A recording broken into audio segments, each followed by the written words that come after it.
Hello and welcome to the Electronic Gaming Mostly podcast. Here we are again. Apparently Ubisoft is doing their not an E3 conference. Motherfucker. So this week we're back to Fallout 76. Yeah, it's been great. Definitely made some improvements. I mean, I definitely lost some purchases from, when I Monty first started loves playing. it. He can't stop playing it, and he can't stop bitching about it. It's pretty Sure funny, he beat actually. the game already, and Alright, question just for you. back here. These fucking vertibots that are flying around with the cargo bot that's supposed to drop something for you. How do you get the cargo bot to drop that shit? I think you shoot it. Well, they're not hostile. I think that's the point. Can't shoot it. Oh, well, I guess you gotta wait for where it lands and probably drop at a certain position. Anyway, there's still some bugs that are weird, like the one I just experienced, where, like, you hit the sprint button and your gun shoots. Yeah, that's a good one. And, getting stuck at terminals, having Alt F4, and fucking waiting for the AI to fix their pathing, and they don't, so they just get stuck there and Friendly you can't progress. robots just deciding to murder you randomly or start shooting your base. That's a fun one. Yeah. That's why I've decided to upgrade all my turrets to fucking rocket launchers. Go fuck those robots. Yeah, I gotta get some of them perks. Fuck my ass. So, what's on your list to talk about? You mean in just general? You said you made a keep list. Going about Fallout a little bit. Yeah. I got some shit to talk about. I got some shit to complain about. Yeah. Standard operating procedure. My wife won't leave me alone in the middle of a podcast. That's another thing we could talk about. Yeah, that's annoying. I'm trying to keep an eye on the Ubisoft conference and see what the fuck is going on here. I don't know what I'm watching. Seems to be this is Assassin's Creed Valhalla. Okay. Well, that looks fucking cool. It looks very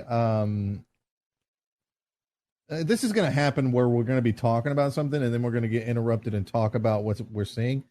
The Valhalla stuff looks really good. I'm getting Assassin's Creed 3 vibes in terms of the outdoors content.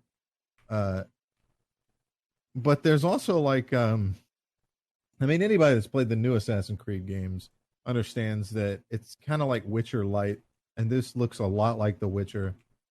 It also looks I would say it's very similar to oh God, I lost my thought process. I'm trying to watch it and talk about it at the same time.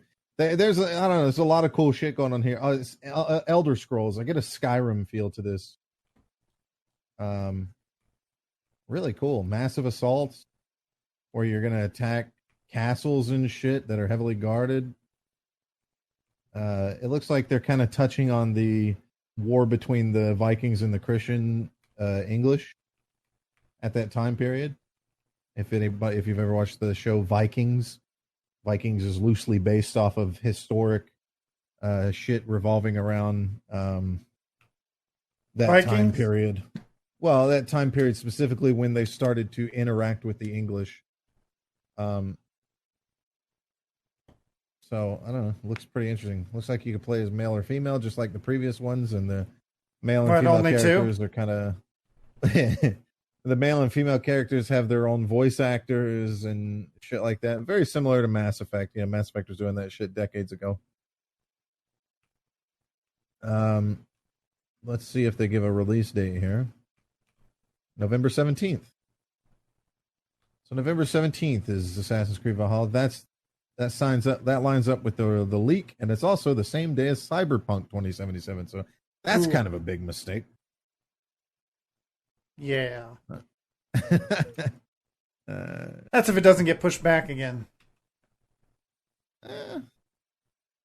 A game like Assassin's Creed is one of those games that I don't really buy outright anymore from their launch. It's too much. The games have gotten too big for me. Like I liked Assassin's Creed, but I like being able to put like a week into it and Well, they're like even unlock all the bigger shit now. and then be done with it. Yeah, that's what I'm saying. They're Like like I don't want to they're like commit that fucking much to them. Witcher games now, so they're even bigger. Like you could put 2 months or so into that game and not really even be finished with it. So,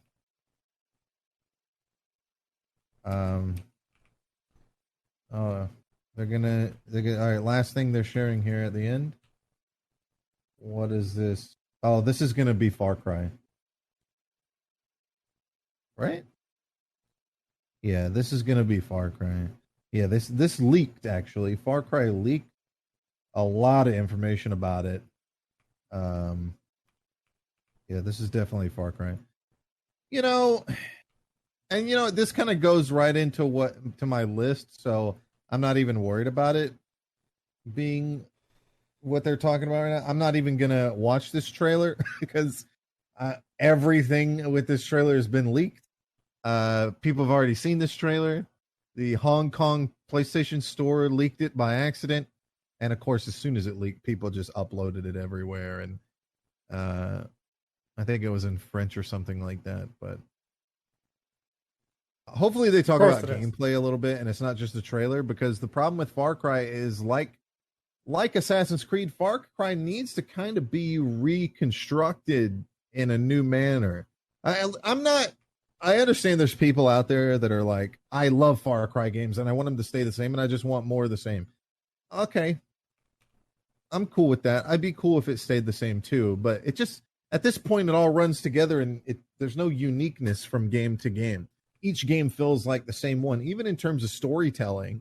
I think the Far Cry 5 was pretty unique because the story was just kind of had like a uniqueness to it with the whole um, religious cult and getting into the ideas of the bombs dropping and shit like that I and really it like Fallout actually 5 happening. actually.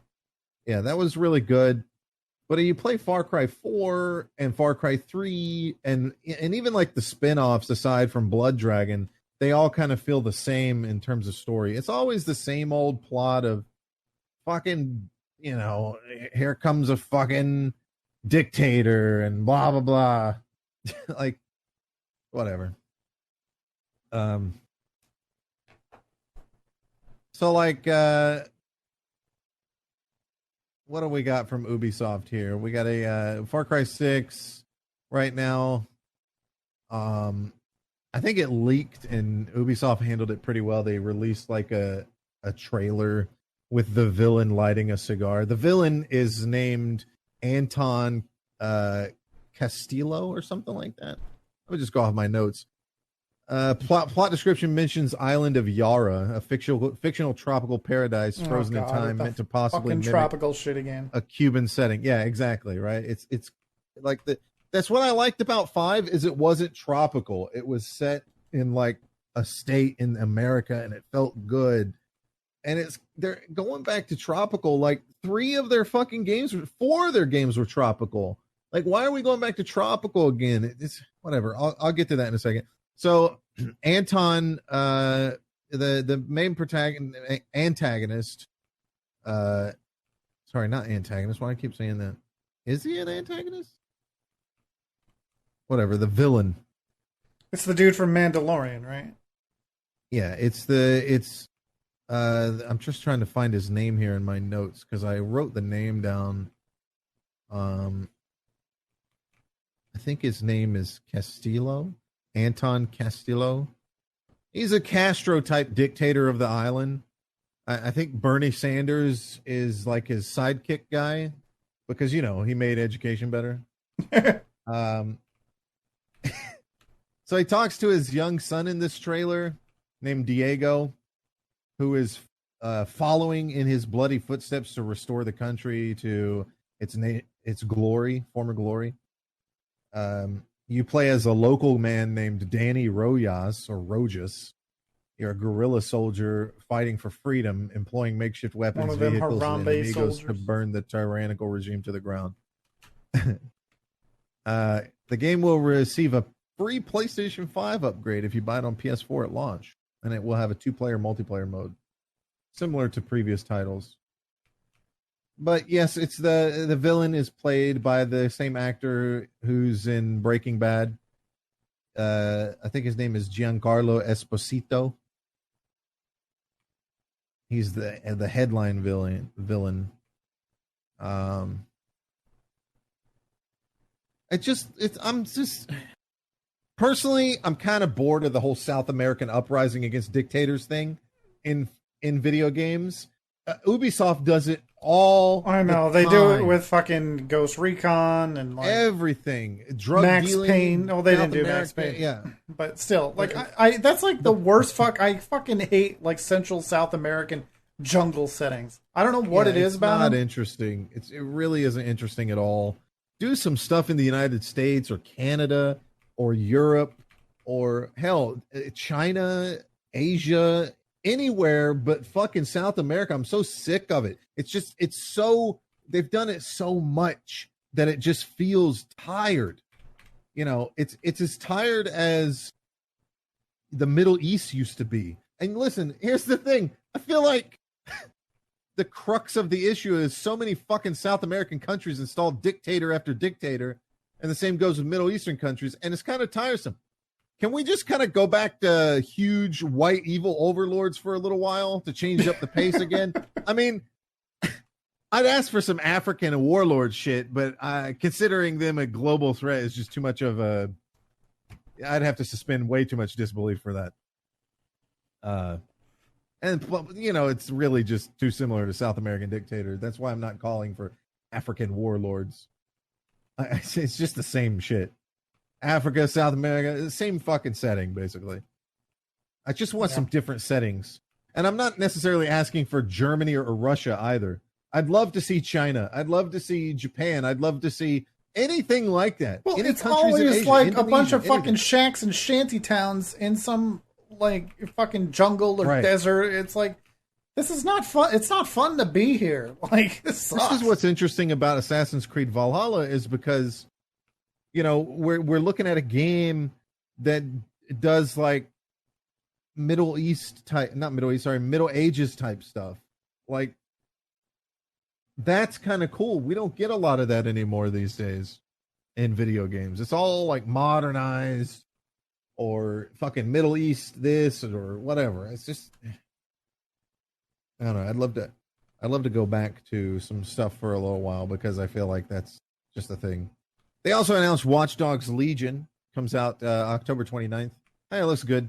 There's this John Wick character you can recruit that kind of sells it for me just because that's just kind of badass. But I'm definitely not going to buy it right away when it releases. Like usual with Ubisoft games, it's just one of those companies that produce games that you kind of go, yeah, that's cool. I'll buy it later down the line. You know, I'm not going to buy it right away. A lot of their games feel that way for me. Yeah. I don't know, like, even Far Cry New Dawn, the spin-off from Far Cry 5, I still didn't like that one as much as Far Cry 5. Like, the post-apocalyptic thing, but it was weird. It came out at a time, like, before Rage, and it was trying to do, like, the pink neon post-nuclear shit, kind of like, it was weird. And all the guns you make were, like, you know, makeshift fucking guns. Yeah, I hate that shit. I really hate that shit. I mean, even in Fallout, when you make guns, you don't really make... I mean, you can make pipe rifles. Well, the worst gun in the fucking game is the pipe rifle. Like, no, who really likes that weapon? If you like that weapon, there's something wrong with you, man.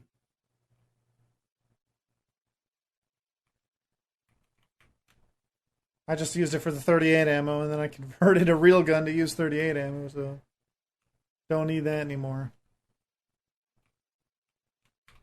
Now, Fallout makes a lot more sense to me now. I don't remember if the game was set up like this at the beginning, but now there's like end-game reputation grinds and events and bosses. Yeah, it was definitely a thing originally, but they didn't really expand on it to any heavy degree. They added NPCs to the game, which, I mean, sure, it opens up your options for quests and stuff. For a bunch. At least they didn't overdo it. It seems like the world was living. Doesn't seem like they overdid it. It's like they're only in very specific places, or you run across them randomly. Their original reasoning was if you play most Fallout games take place 300 years or so after the bombs drop.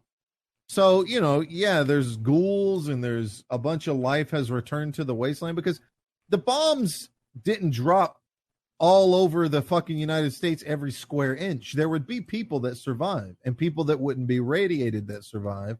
And they would have,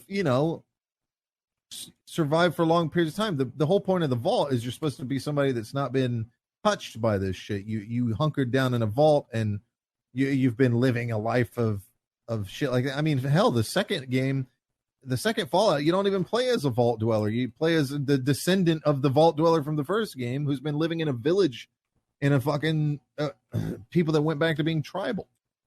I don't know. The game is like, I get what they were going with this game. Like, hey, you're not going to go out 20 years after on Reclamation Day and see a ton of fucking people. That's just not realistic.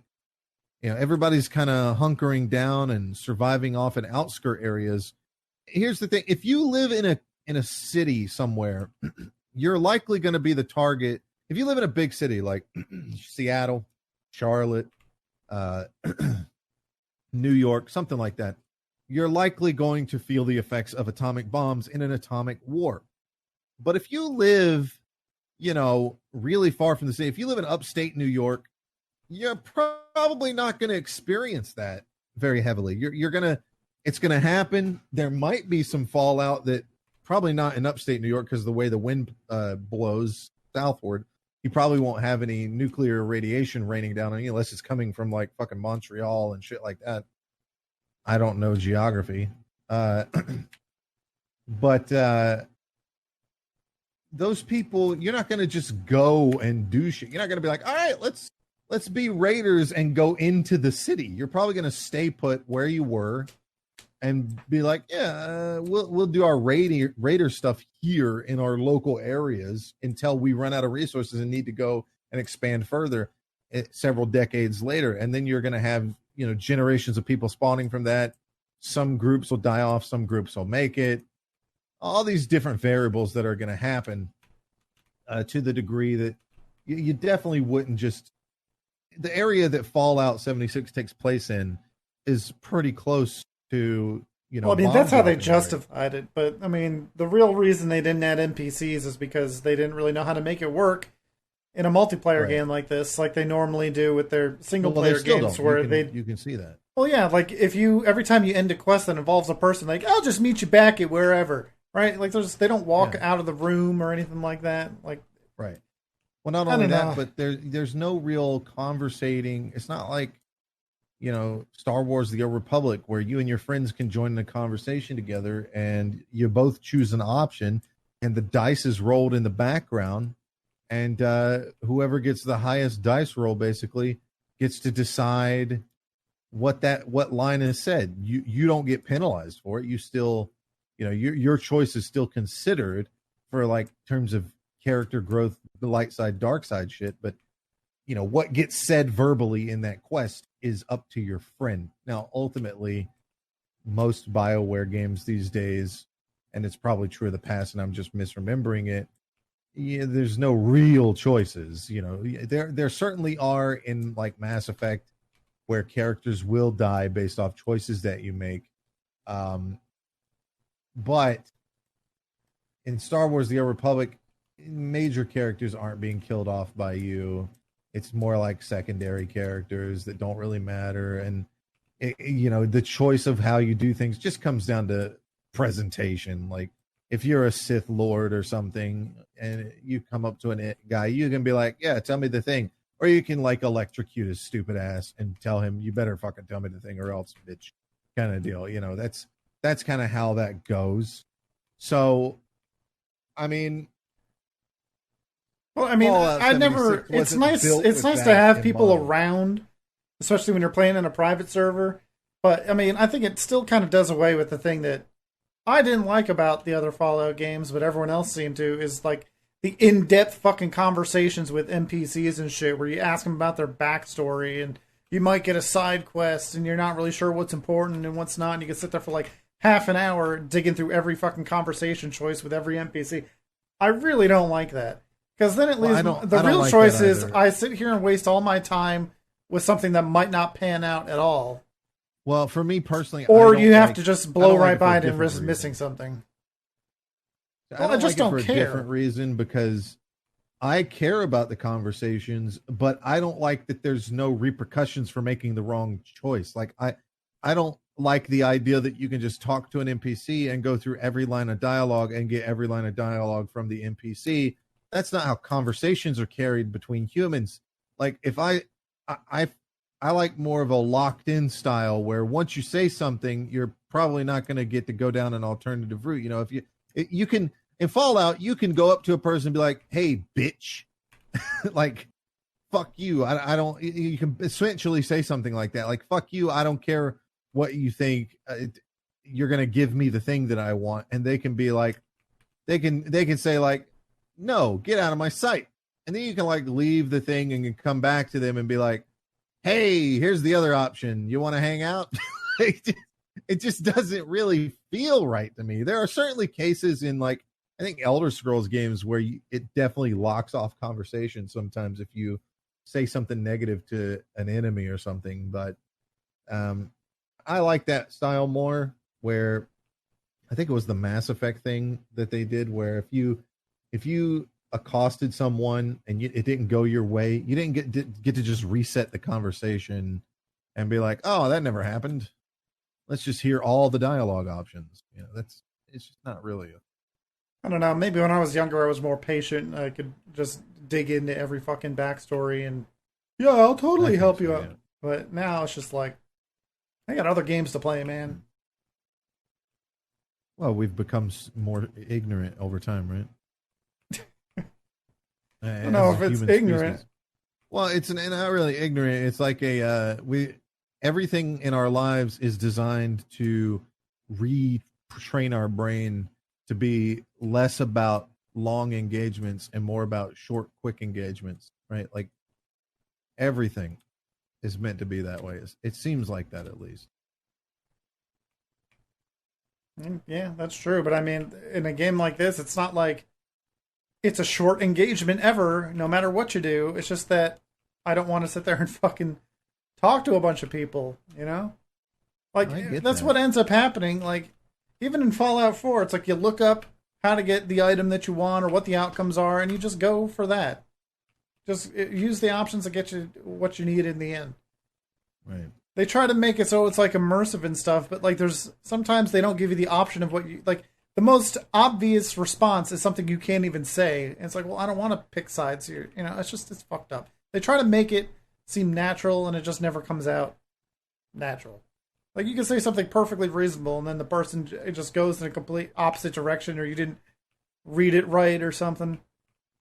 Well, that's a problem that BioWare started having where they would start basically writing their shit to be, "Oh, you say this, but then when you say it, it's not what your character says at all." Like that's Yeah. not what I chose. All these games are starting to regress a little bit, and the problem is, and this kind of segues into the last thing about Ubisoft. The problem with gamers these days is everybody wants to blanket apply shit to something like, "Oh, BioWare does this now. BioWare is a shit company. What happened, BioWare? What happened?" I'll tell you what happened. Over the past 20 years of your fucking life, or even 10 years, people that used to work in a place don't work there anymore, and different people work there now.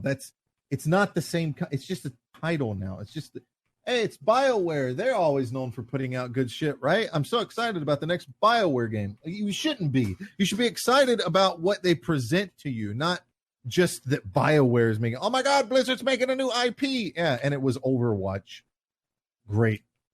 Good one. Like Blizzard, right? Is Overwatch still around? Blizzard that used to make games that were, easy to play, hard to master, or whatever the fuck. Like, whatever, man. More like uh, easy to spend all your fucking money on our retarded shit.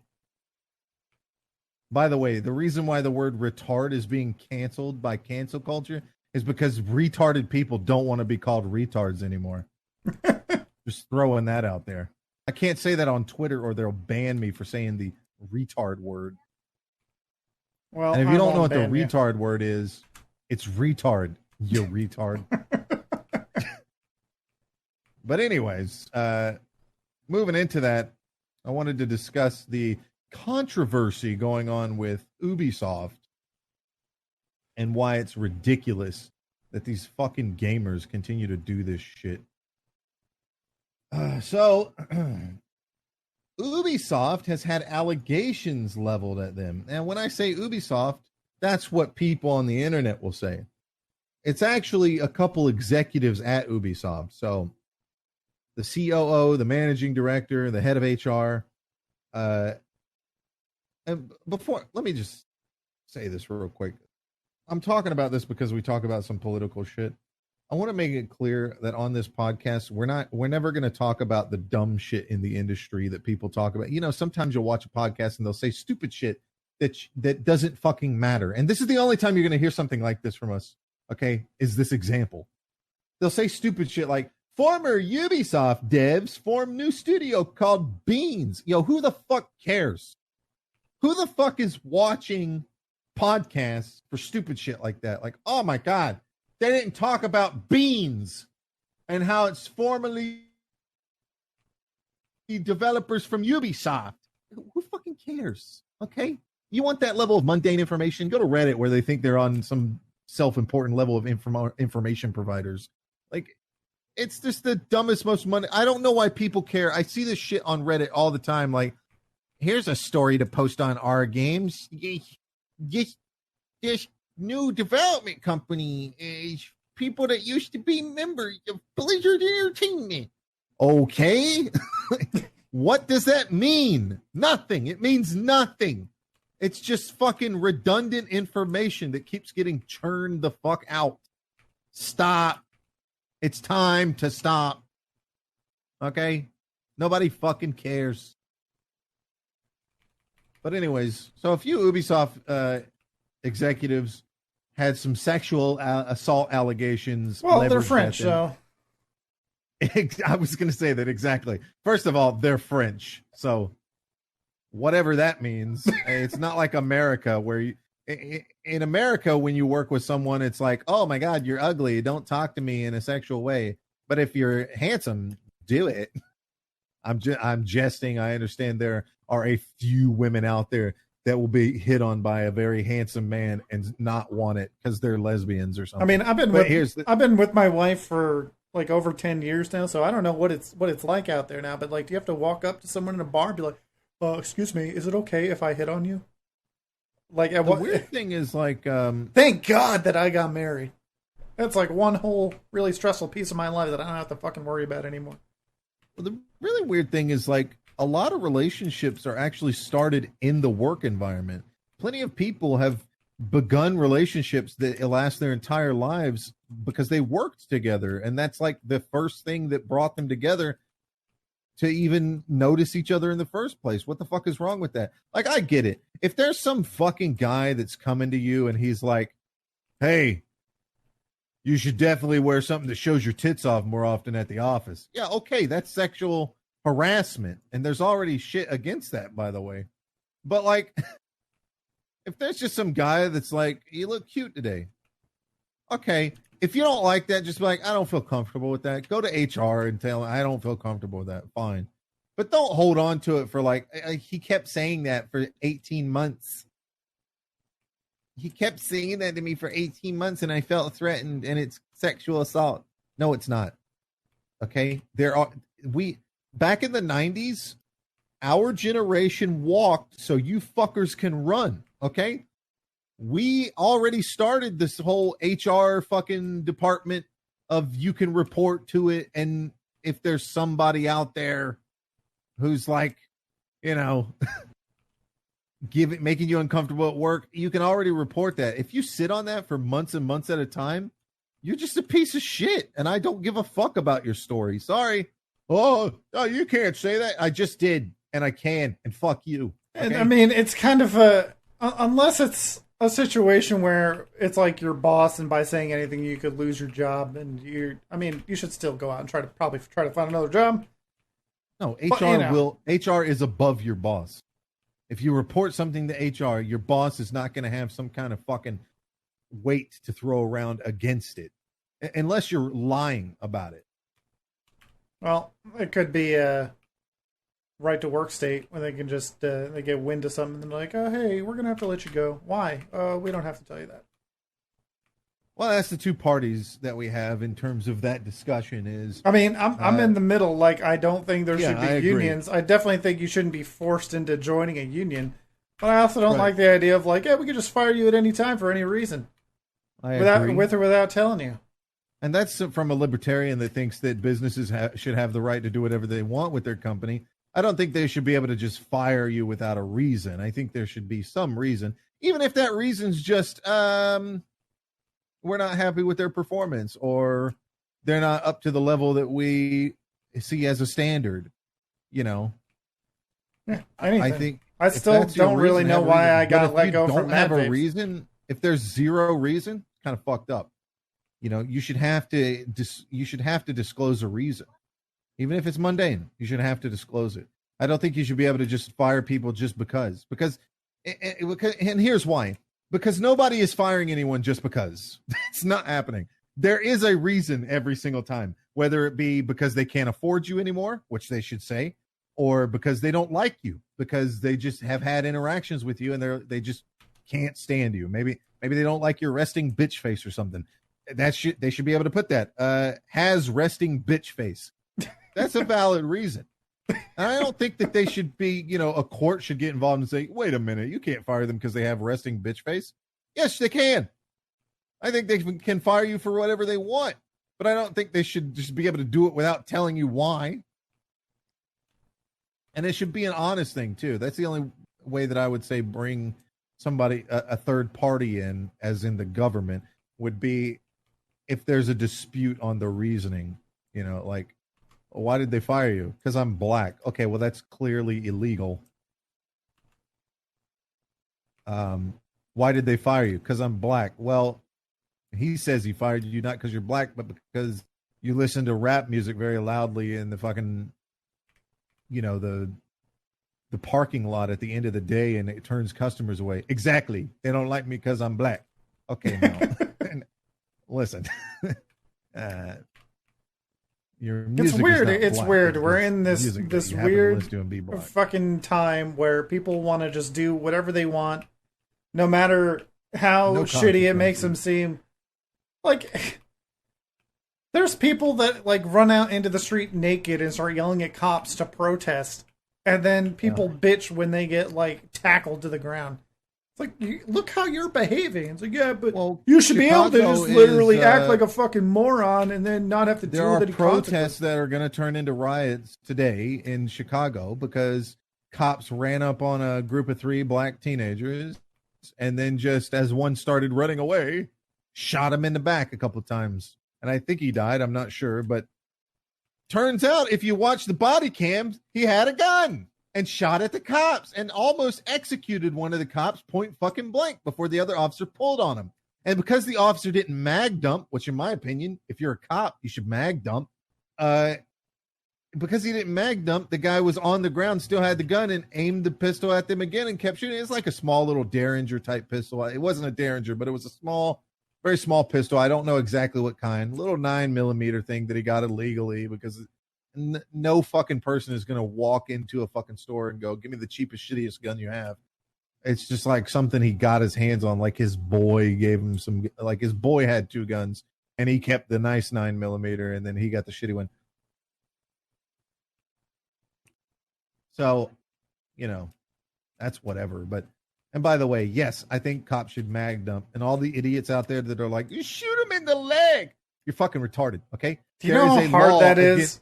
No, it doesn't matter how hard it is.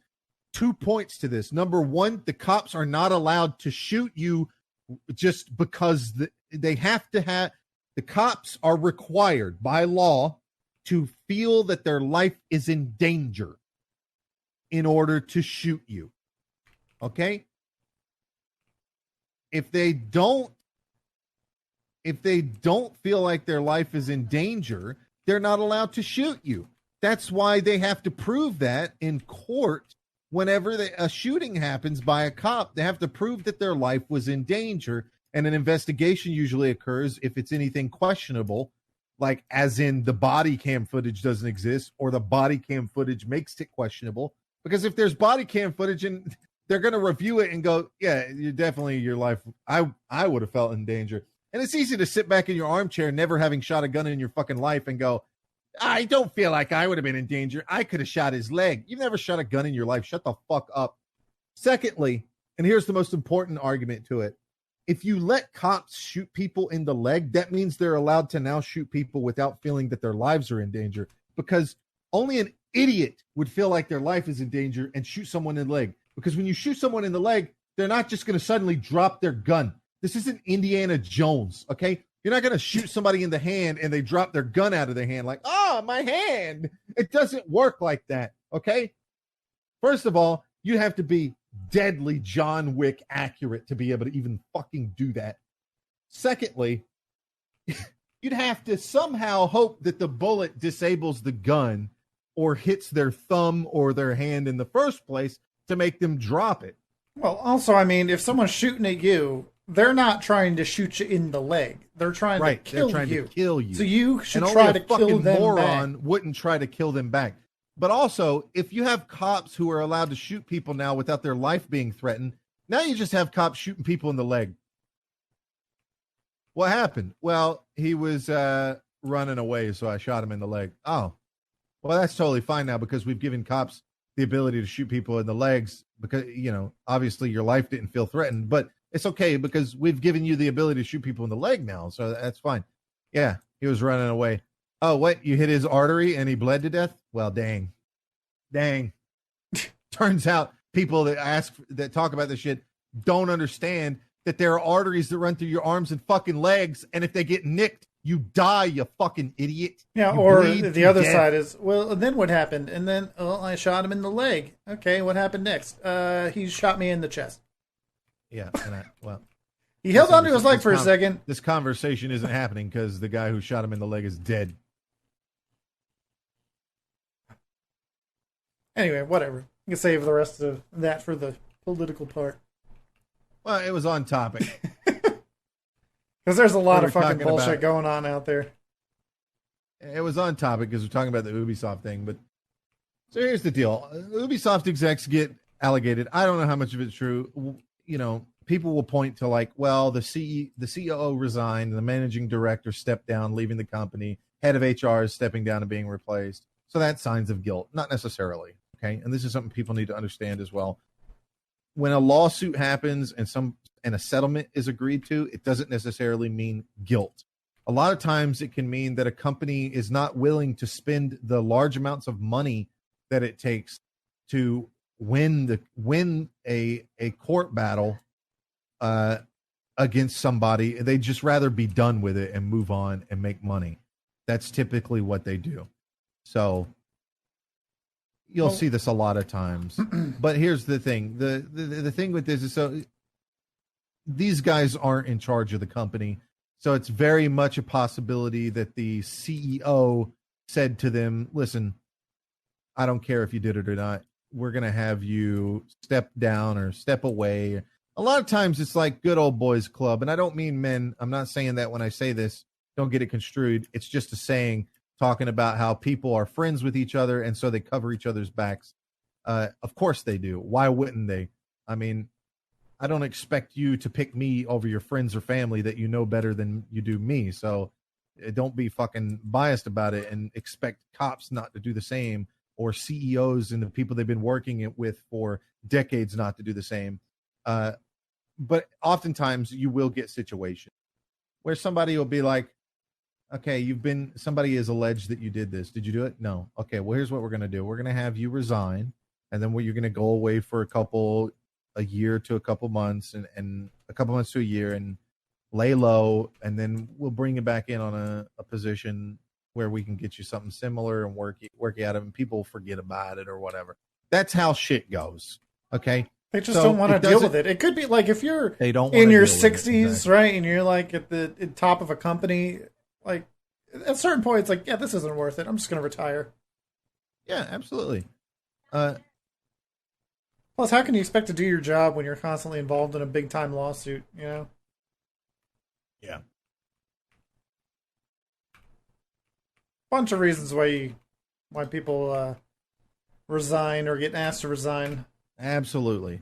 So I don't know if they did it or not. Irrelevant. They're moving on. But what's retarded is, and this is probably bullshit too, but they say that they're implementing significant changes in the workplace culture. I don't even know what that means. Like, if you look at their conference that they just did a few minutes ago,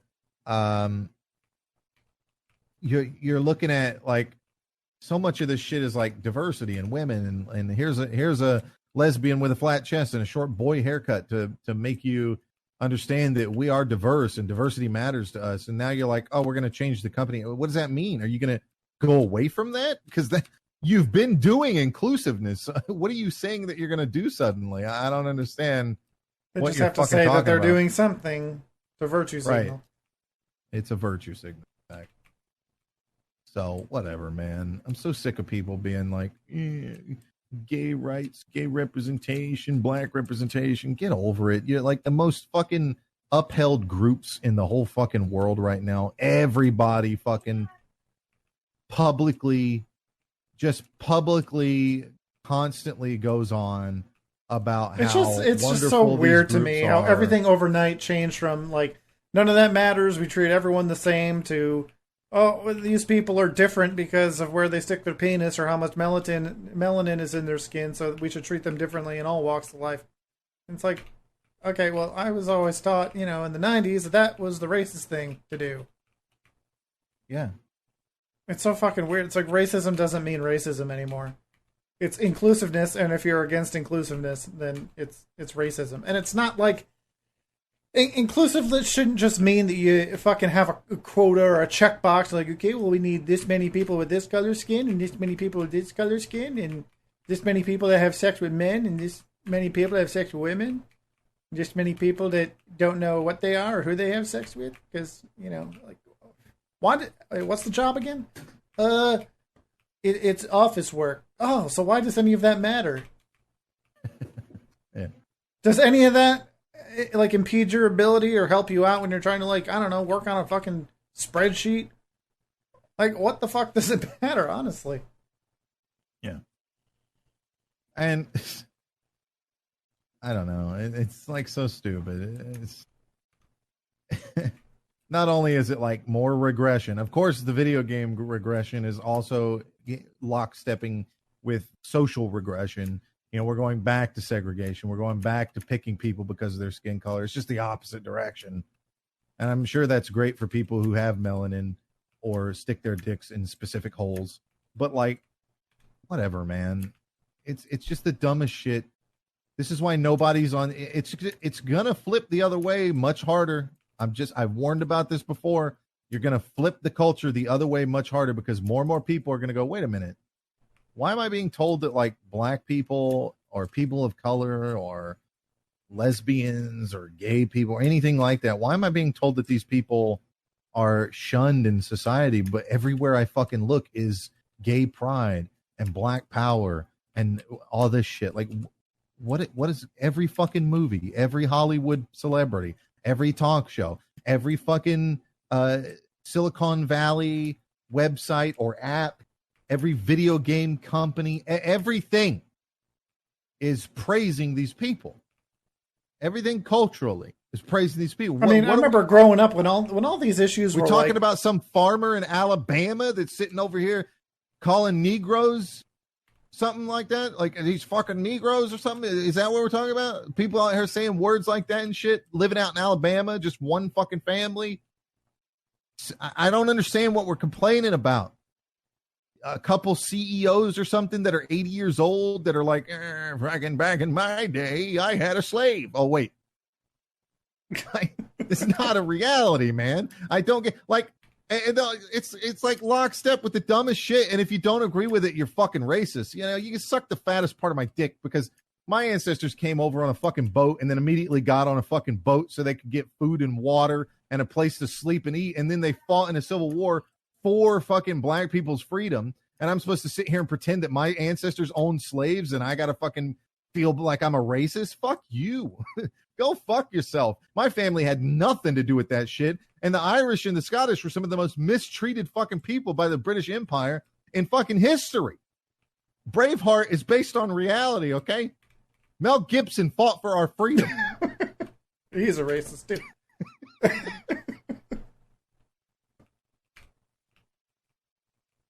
It's just so weird. Like, it doesn't require that much brain power to, like, just look at the definition of racism and look at how people are behaving and shit. It's because they're trying to change the definition. You can't be racist if you're not holding power. Okay, well, you had a black president. Well, that's not the same thing. That's not what I mean by power. I mean institutionalization. Or whatever. You have black congressmen, black senators. You have black mayors, black police chiefs. The system is full of black people. Well, it's not 50%. It's not 50-50. Well, you don't even make up 50%. Well, it's not equal representation based off what we're. It's not 12%. Yes, it is. It's higher than 12%. It's like 30%. It's based off of individual areas. You can't base it off of all of America. Every fucking place should have 12%. But I mean, also at the same time, it's like, are there minorities like lining up for these jobs and getting turned down? No. It's like, does everyone not have a choice to pursue like what they want to do? Everyone has a choice. Yeah, absolutely. That's the real enlightenment. Like, how many people like, damn, I ran for senator and didn't get it? Must have been racism. Must have been racism. It's just weird. It's like, it seems like in the 90s and shit, early 2000s, there wasn't a whole lot of discussion on race, and everyone just kind of did what they wanted, and wherever the numbers fell, they fell. And now they're looking at the numbers and saying, like, well, we need to force people into these types of jobs or areas of life so that there's more representation. Why? If they don't want to be there, then what's, like, I don't get it. There's a lot of stuff that I would like to do, and I haven't gotten there yet. And I never once has it been like, well, I guess it's because my skin color. It just doesn't seem like that's really a factor. Yeah, it's because I'm Lebanese, German, Czech. I guess. Mean, it's just become the dumbest shit. We are so fucking stupid as a culture right now. We have people walking around saying white this, white that, and they can't even fucking define what it means. You have Hispanic whites, and then people are like, oh, but Latinos are not the same. Okay. Then you have people coming in that are like, white this and white that, and then Arabs aren't whites, but they are Caucasian. What the fuck does white mean? Just skin color? Like, okay, I'm a quarter fucking Cherokee. Let me just go sit in the sun for a little bit, and I'll darken up and be brown, and now I'm a brown person. I'm a person of color, despite being Irish, majorly Irish. Like, are we just gonna give DNA tests to everybody? Right, here, let me tell you another Facebook story. This is a short one about how stupid people are. So one of my wife's college friends, who I'm friends with on Facebook for some reason, hardcore liberal. I shouldn't even say liberal, leftist. She's a leftist. She posted this thing where it was it was a story about voter fraud, right? And her comment on it was with the alternating capital and lowercase letters, but the left conspiracy, or something like that. Right. And so the story was that this guy was taking people's mail and changing, because they were doing like mail-in ballots, and changing their vote to Donald Trump, and it turns out he was a Republican. Well, actually, I shouldn't even say that. Article doesn't specify what he was. They caught him, he's facing jail time, and he said he did it as a joke, right? And I guess her point is, look, it's the Republicans that are committing voter fraud. And I'm looking at this whole situation, and I just facepalm repeatedly, because, like, it seems like, and I could be generalizing, but it seems like the left is totally in support of mail-in ballots, either because of or under the guise of COVID, right? And the right is saying that there's too much opportunity for voter fraud. It's not a good idea. Yeah. Is that accurate? I mean, if you kind of... Yeah, that's exactly what's happening. So... Yeah, well, the left is claiming that it's vote... To be fair to their argument, the left is claiming that it's voter suppression. It's the right trying to do voter suppression because they're trying to make it harder for people to vote. So now we have someone... I don't give a fuck. We have someone on the left, all the way on the left, posting an article about someone committing voter fraud and then being like, see, it's the Republicans.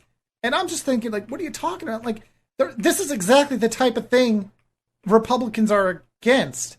This is why we don't want mail-in ballots. You're posting an article that's supporting the other side, and you're saying that you're right because, look, the Republicans are committing voter fraud. And, like, let's just say for a second, this guy is just a really stupid guy and actually did it as a joke that no one would ever find out about. Like, what was he going to do? Go back to him after the election and be like, hey, guess what? You actually voted for Trump. But, like, it never even says that guy's a Republican. It just says it's a guy who changed.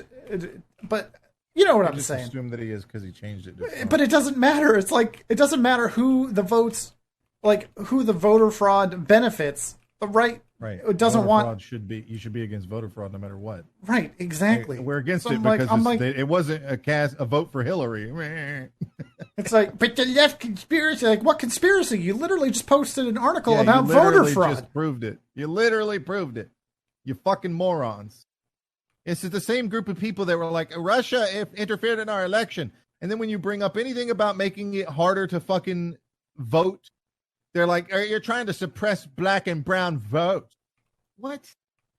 You're the one talking about fucking interference in the election.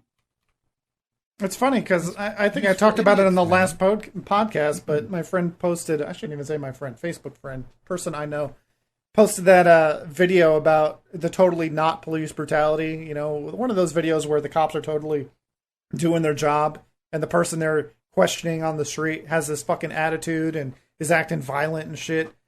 And they're like, see, look at this police brutality. You know, well, the last time he posted a video at the top, it said, Russian state-sponsored something. Like, in the know, apparently, is Russian state sponsorship, and Facebook actually labeled it as such. So it's like, you're talking about Russian interference, and here you are, like, just eating up Russian propaganda. Like, nom, nom, nom, nom, nom, nom, nom, nom. Right. Fucking, it's incredible. The level of retardation. And again, that's why they want the word banned, because that's what they are, and they don't want you to be able to describe them with a single word. That's how powerful it is. I don't know, man. It's fucking crazy listen, world. Here's the thing about Ubisoft that I want to finish on with these allegations, because I saw a lot of people saying stupid shit like this is a paradigm shift in like Reddit responses and stuff. People don't understand. It may not happen immediately, but these people being changed around is a paradigm shift for the whole industry. I know it's not. Shut the fuck up. It's a handful of people that had had a say in the green light or red light of a project. That's it. I saw people like praises like, good, Ubisoft should go down for this. Like, really? Like, you understand that the people that are making the allegations work at Ubisoft, right? You dumb fucking cunt. You're talking about a company that makes $1.7 billion on income and operates on $220 million to keep for upkeep. And it's got 18,000 employees. And you want to judge the entire company, and you want to shut the entire company down and cancel the company, all 18,000 fucking people that work there, because of 3 motherfuckers. 3 executives. This is the fucking stupidity. This is the retardation I'm talking about, the retarded regression that I'm talking about.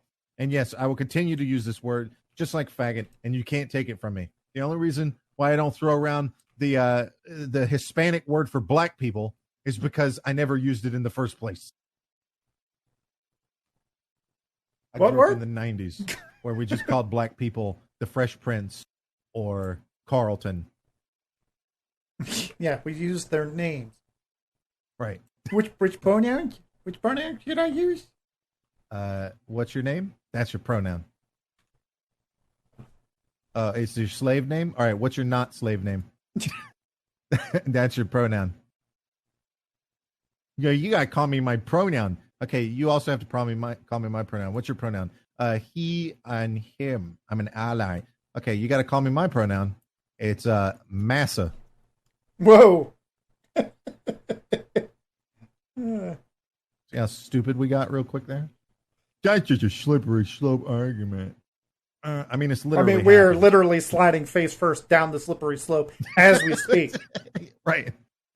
We keep going deeper and deeper, and people just sitting here going, people just keep gaslighting everyone. Like, that's not what's happening. It's like, I'm watching it happen. What are you talking about? Literally happening. They're not going to take away. We're not censoring movies. That's just what the right is saying. Guns. We just want to fucking make it to where you can't buy bump stock. Also, Guns are the problem. It's fucking, every fucking year, more and more. Now you got people that's literally saying it. Nobody should own an assault weapon. All right, here's my assault weapon. Nobody should own a shotgun. You don't need a shotgun. All right, here's my shotgun. You don't need to hunt for your own food, so you don't need a bolt action rifle. Nobody needs that. You got the food grocery market to give you food. You don't need to hunt. I actually heard someone, because where I work, you don't need a pistol anymore. People where I work like to have conversations in the bathroom. Workers. Yeah. So while I'm sitting there taking a shit, I get to hear all these stupid fucking opinions and not respond because I'm on the toilet, right? But it's like, I don't get it, man. Like, why do you need an AR-15 to go hunting? Nobody needs that. It's like, dude, the Second Amendment is not there so people could hunt. I got a good one for you, okay? Here's a good one for you. Whenever you're on the shitter doing that at work, get your phone and pull up a fart app, and every time somebody says a stupid opinion, immediately press the button. Make it obvious, too. Then you can say your opinion without saying your opinion. Yeah, your opinion is shit. That's what I'm trying to say. It's just so weird. Like, it just seems like everyone is actually actively going for, like, authoritarianism. Well, you shouldn't be allowed to say that. It's supposed to be the right that does that, by the way. I've been told my whole life the Republicans are the authoritarians. Neocons. Neocon this, neocon that. I mean, they weren't wrong. I mean, I registered to vote, and I registered as a Republican, and I never thought I would be here in my life. Welcome to the human race. It's just because I want to vote in primaries. I'd love to register as a libertarian or something, but right, can't without. Yeah, I have to do Republican so I can influence elections as well. It's just so. And I just when I see shit that I just like enjoy, that like I'm non-political, because I watch YouTube a lot, and I get sucked into these political rabbit hole things. And I end the day with a headache and I'm pissed off, just like, how can everyone be so fucking dumb? But sometimes I want to branch out to something else. And Critical Role came back this week. I'm like, all right, some just lighthearted D&D. Immediate Black 7 Lives minutes Matter in. shit. We support Black Lives Matter. Like, oh my god. And then I'm looking at the comments, and there's no one saying anything like, hey, they're a Marxist organization. It's, No, it's like, hey, I'm so glad that you support Black Lives Matter. And people are like, yeah, that's because they're good people. You're my favorite it's like, corporation. Okay, look, I'm sure they are good people. They're just misguided. I mean, it's so fucking easy to get sucked into that. Like, just go with the mob mentality. Like, oh, we're all supporting this, right? Black Lives Matter obviously stands up for black lives, right? Yeah, not really. I mean, you saw that whole fucking Terry Crews on Don Lemon thing. Yeah, you're not the right kind of black, Terry. He's literally not even like, me and my wife discussed about this. He's literally just saying, I don't want to judge people based off color, and I want to work with people that are good people no matter their color, and there's good people and bad people on both sides.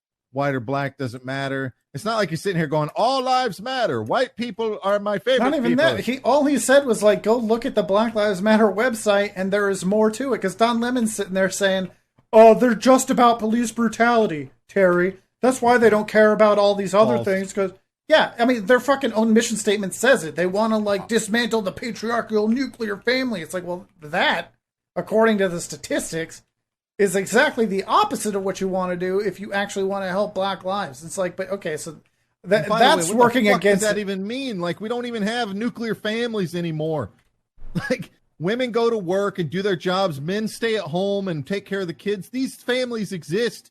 It's not a thing anymore. Everybody's fucking over here fighting for shit that doesn't exist anymore. Like, I want to be the hero of the story. Yeah, well, all the heroes are dead and they've already fought all the villains. No, we have to create villains so that I can win. I want to be the hero.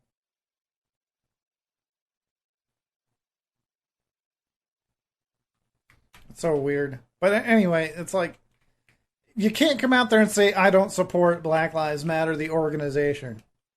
Because that equals racism. Even though there's plenty of good fucking reasons why you shouldn't. It's like, you could support the sentiment without supporting the fucking organization. It's really not that hard of a separation to make, but because of their genius marketing. Not even their marketing. It's just because of the people willing to fucking look past it, knowing. The problem is there are people that know the truth and they don't care. They want to push the opposite agenda. They want to push the agenda of these people. The thing is, Black Lives Matter is a bunch of useful idiots, okay? And this is what people don't understand. When it comes to communism and shit like that, there are a group of people known as the useful idiots. They think they're going to be in power, but they're not. They're not the ones that will be in power. If you look at the media and politicians, they're all fucking family members and best friends and buddies that work together in the same companies, and they all have a fucking agenda, and that's to remain in power over you stupid fucking idiot peasants for the rest of your fucking lives. That's exactly what it is.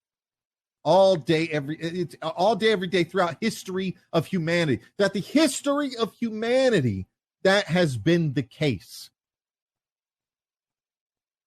And these people, they just want to get up here and, yeah, we're going to tear down the police. And they're like, yeah, let's tear down the police. We can install our own fucking police, just like every fucking dictator in South America.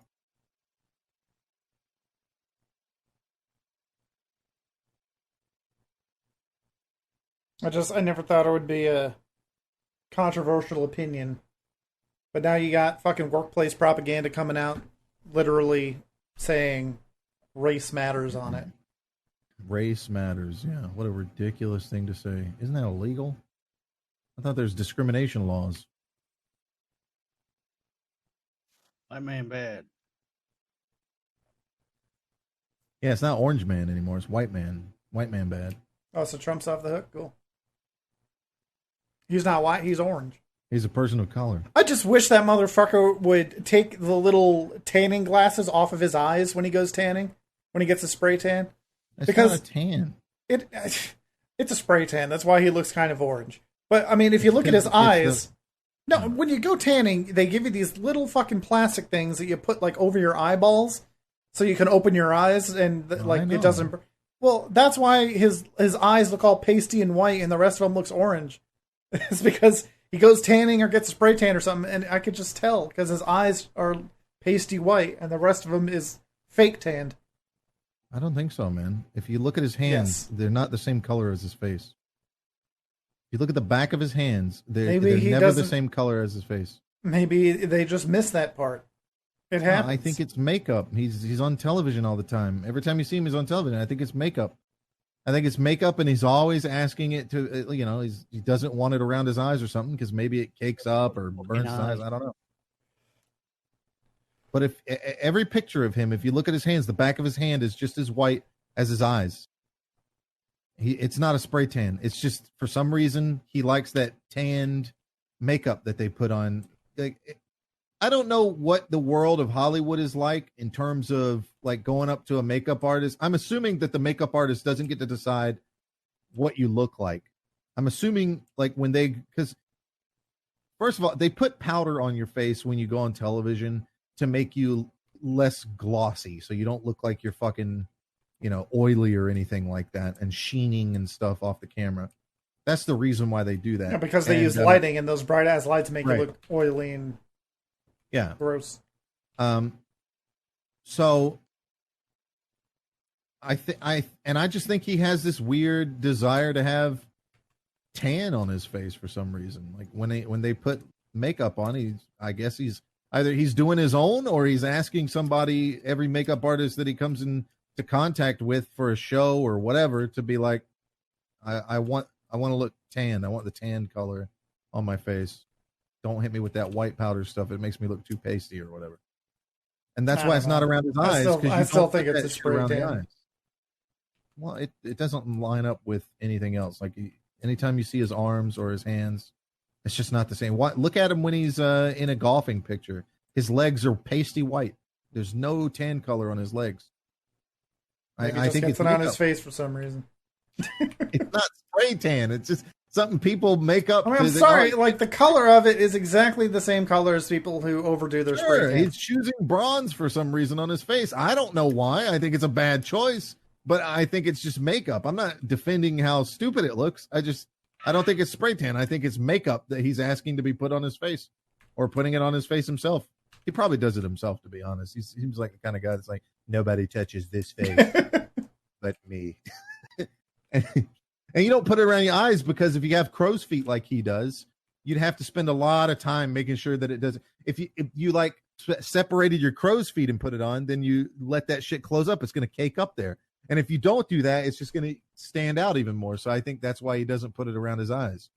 Those goggles are much smaller than the area around his eyes that you see that are pasty white. Like, those goggles usually just cover the eyeball area itself. They almost set in the socket. Yeah, I know, but like, it's still. Oh my god! They don't like sit in there very well. You have to like close your eyes, so your eye socket kind of closes around the shit a little bit. Yeah, but they also put like earplugs in and shit, because they put it on your ears and your neck and all that, and it doesn't line up with the rest of his body. Like, the rest of his body's pasty white. I mean, I haven't really taken a good look at the rest of his body, so I don't know. Well, I mean, again, if you look at his golf pictures, yeah, there are times when he wears shorts, and it just doesn't. You don't see it.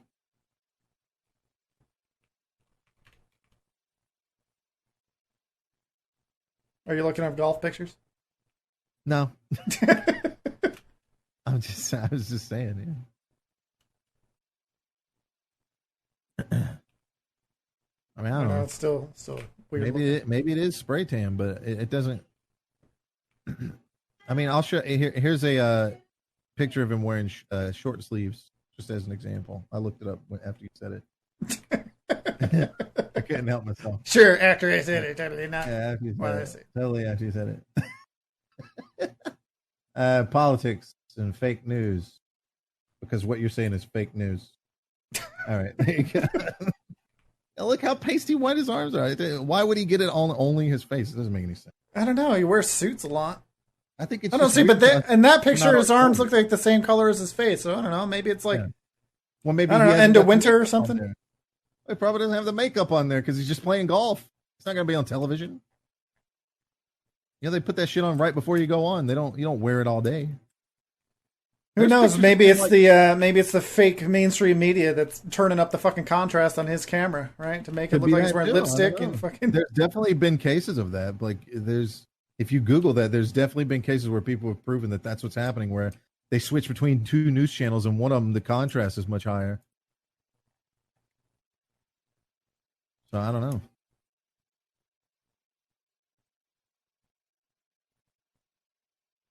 What were we talking about? Anyways, Best podcast ever. Let me wrap up The Last of Us 2, since we're talking about political shit. And it's not about really the political stuff. I know I talked a lot of in depth about this. I don't even remember if we talked about it on the last podcast, but I'm going to say it just in case, because I've still been playing The Last of Us 2. It's still fun. I really enjoy walking around as Ellie by myself, not with Dina. Those are the funnest parts. Just killing shit, looting shit, living in a post-apocalyptic world that's really well done. Like, that game is gorgeous. It plays well. I love the gameplay. But I did lower my score to a 7. And again, I'm not sure if I talked about this on the last podcast, but I'm just going to really quickly reiterate. Did I? Because we. Well, you didn't talk about the score lowering, but you had finished. I the lowered game it to a 7 because after further thinking about it, I'm not happy with Abby getting away. Justified killing of Joel or not, fuck her. She isn't my group. I would have been more satisfied with her dying and the last bit of the game not being in California, but instead being wrapped up in the theater. A lot of people have said this. I agree with them. She should have died in the theater there and somehow have that heavily affect Ellie, and have her learn after the mistakes are made instead of magically before. A lot of coincidence in this game. And, and even if you have Abby live, I think the only way I would have been okay with that is at least move towards Ellie understanding that vengeance isn't the answer at the same time the player does before she goes to California. And the process of seeking her out in California should have been to find the fireflies or something to see if there's still an opportunity for her cure, or her blood to be used as a cure, or whatever the fuck, her brain to be used as a cure to help everybody. But I definitely think Dina should have died. I don't have a problem with Dina. I think Dina's not an ugly looking woman, but she's not pretty. I don't mind her personality, but she's not. The biggest problem with Dina and Ellie is when you play the original Last of Us, Ellie and Joel kind of go back and forth through different levels. In the beginning of the game, he wants nothing to do with her. He hates having her around. She's got a spunky attitude. And slowly throughout the game, as it progresses, the two of them come to like each other. You learn more about Ellie. You learn more about Joel. Blah, blah, blah, blah, blah. Until you get to the end and he sees her as a daughter almost. And she kind of sees him as a father. And that the mistakes that are made are supposed to lead up to another game potentially. It could end there, but there could also be another game potentially in the future where that specific mistake that he made comes to a head. And having it be about some other girl entirely, I think, was a cop-out, and it was lame. And just a way to inject some kind of artsy bullshit, in my opinion, that I'm not a fan of. I think it could have been done better. I prefer Dina. I think Dina should have died early on, and that should have been Ellie's motivation to go out and find this bitch. That would have been way better, in my opinion. And then maybe Joel dies later on, midway through the game, after he comes and hooks up with you, and you have that short moment. Like, you have a lot of the game could have been her by herself, and then you have this nice short moment between her and Joel working together again, and it's like, oh, this is great. Joel's back and all this stuff, and then he dies saving her. I think it even would have been better if he died to like a pack of clickers or something, saving Ellie so she could get away, and then like Abby doesn't get the chance to get revenge against him or something, and you could even play off that a little bit. But I just really don't think I lowered it down to a 7 because further thought on the story, I think it could have been done way better. People just don't learn shit quickly like that, like the game depicts. People don't like, oh, revenge is bad in like a few. It's 3 fucking days. Dude Joel dies, and then 3 days later, Ellie's suddenly like, yeah, revenge is bad.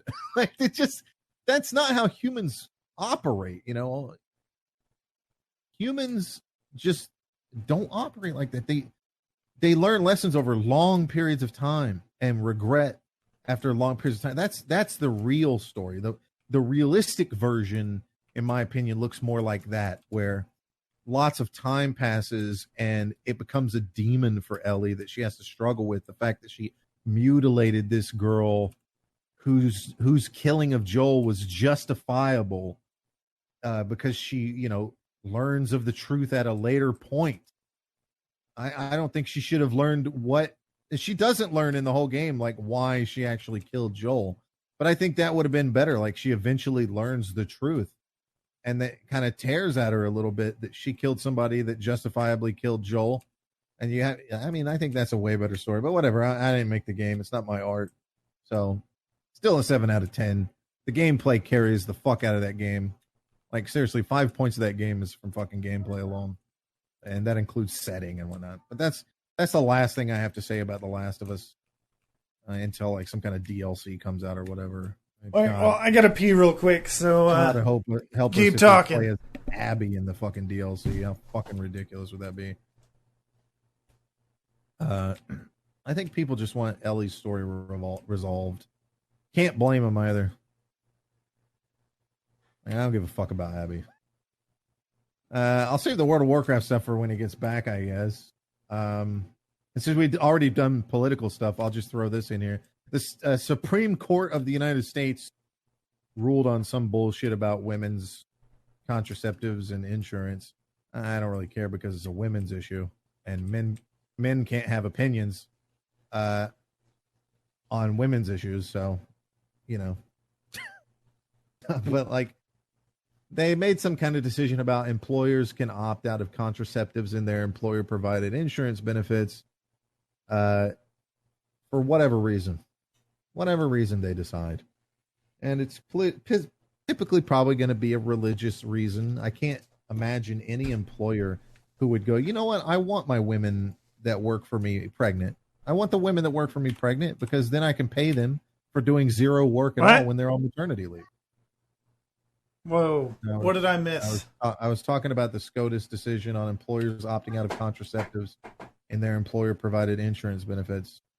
That's somehow some kind of fucking feminist issue that certain people that I'm not going to name their names, whose relation to me rhymes with sister, thinks that.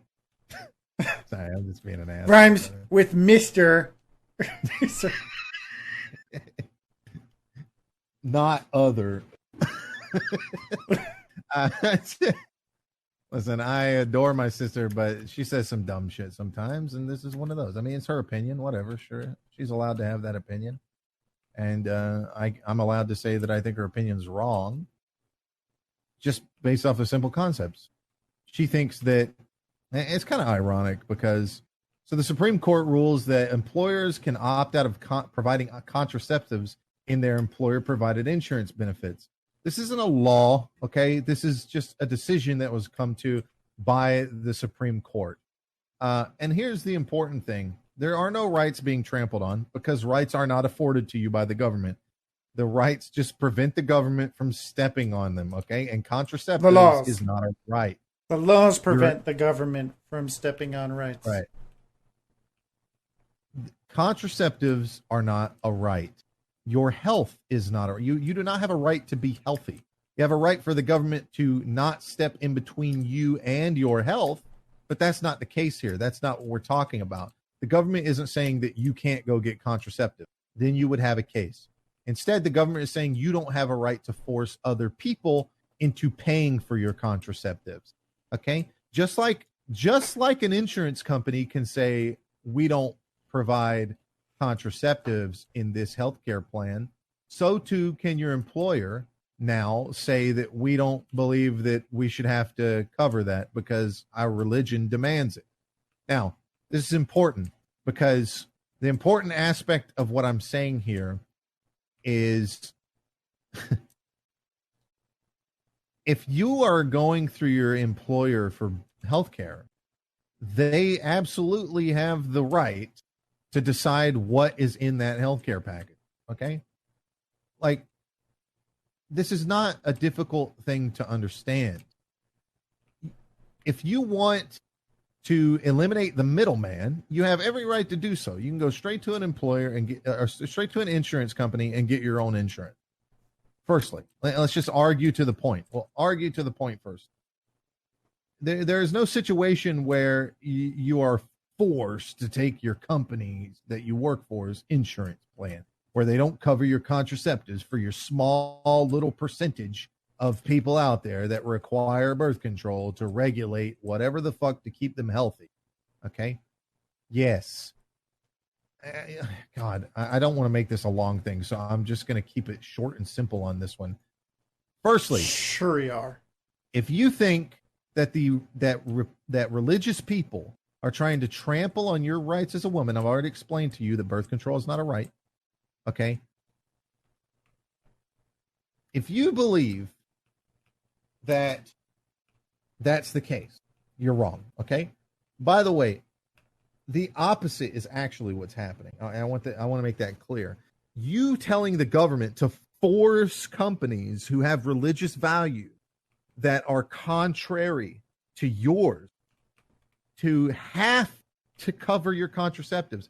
That's forcing your beliefs on other people. That's exactly. And by the way, I just want to throw this in there. Separation of church and state, that's not in the Constitution. That was in a letter written by Thomas Jefferson to someone or another. But when people bring up separation of church and state, that's just an idea that's not written into law anywhere. What is written into law is freedom of religion. And also, because of Supreme Court precedent, corporations under the law have the same rights as people. So if they want to express their religion through their company, they're allowed to do that. And listen, if you want to have a discussion that a publicly traded company is not a private company and so therefore they shouldn't have those rights, I'm all with you on that discussion. But a private company is absolutely 100% an extension of the person who owns it and therefore is an entity, an individual. And by individual, I mean they don't get any special extra shit for being a company. They are the company.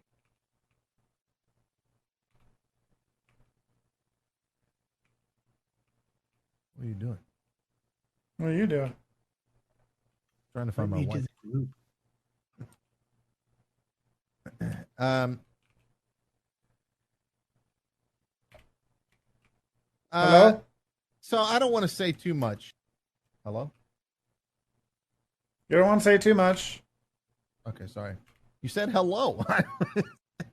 We're getting some I don't dead want to say air. too much on it because I had a long, lengthy discussion about it, but I just thought it was rich that somebody was claiming that religious people were trying to force their beliefs onto women when in fact it's the opposite way around. If you don't want, listen, if Hobby Lobby wants to say that if you work at Hobby Lobby, you can't get your fucking contraceptives through their insurance plan, they have every right to do that.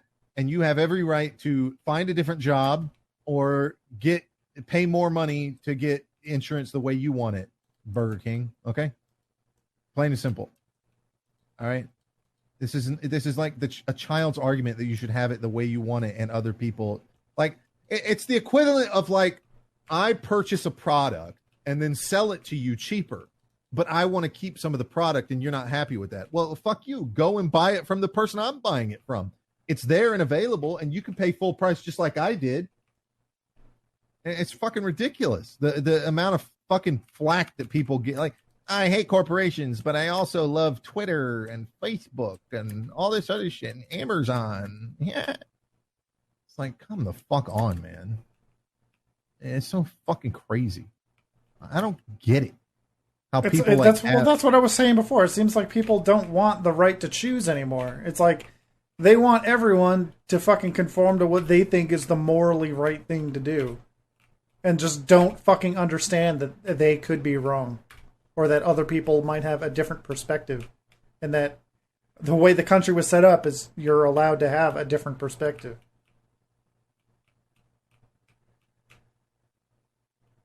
Exactly. I mean, it's such regressive thinking.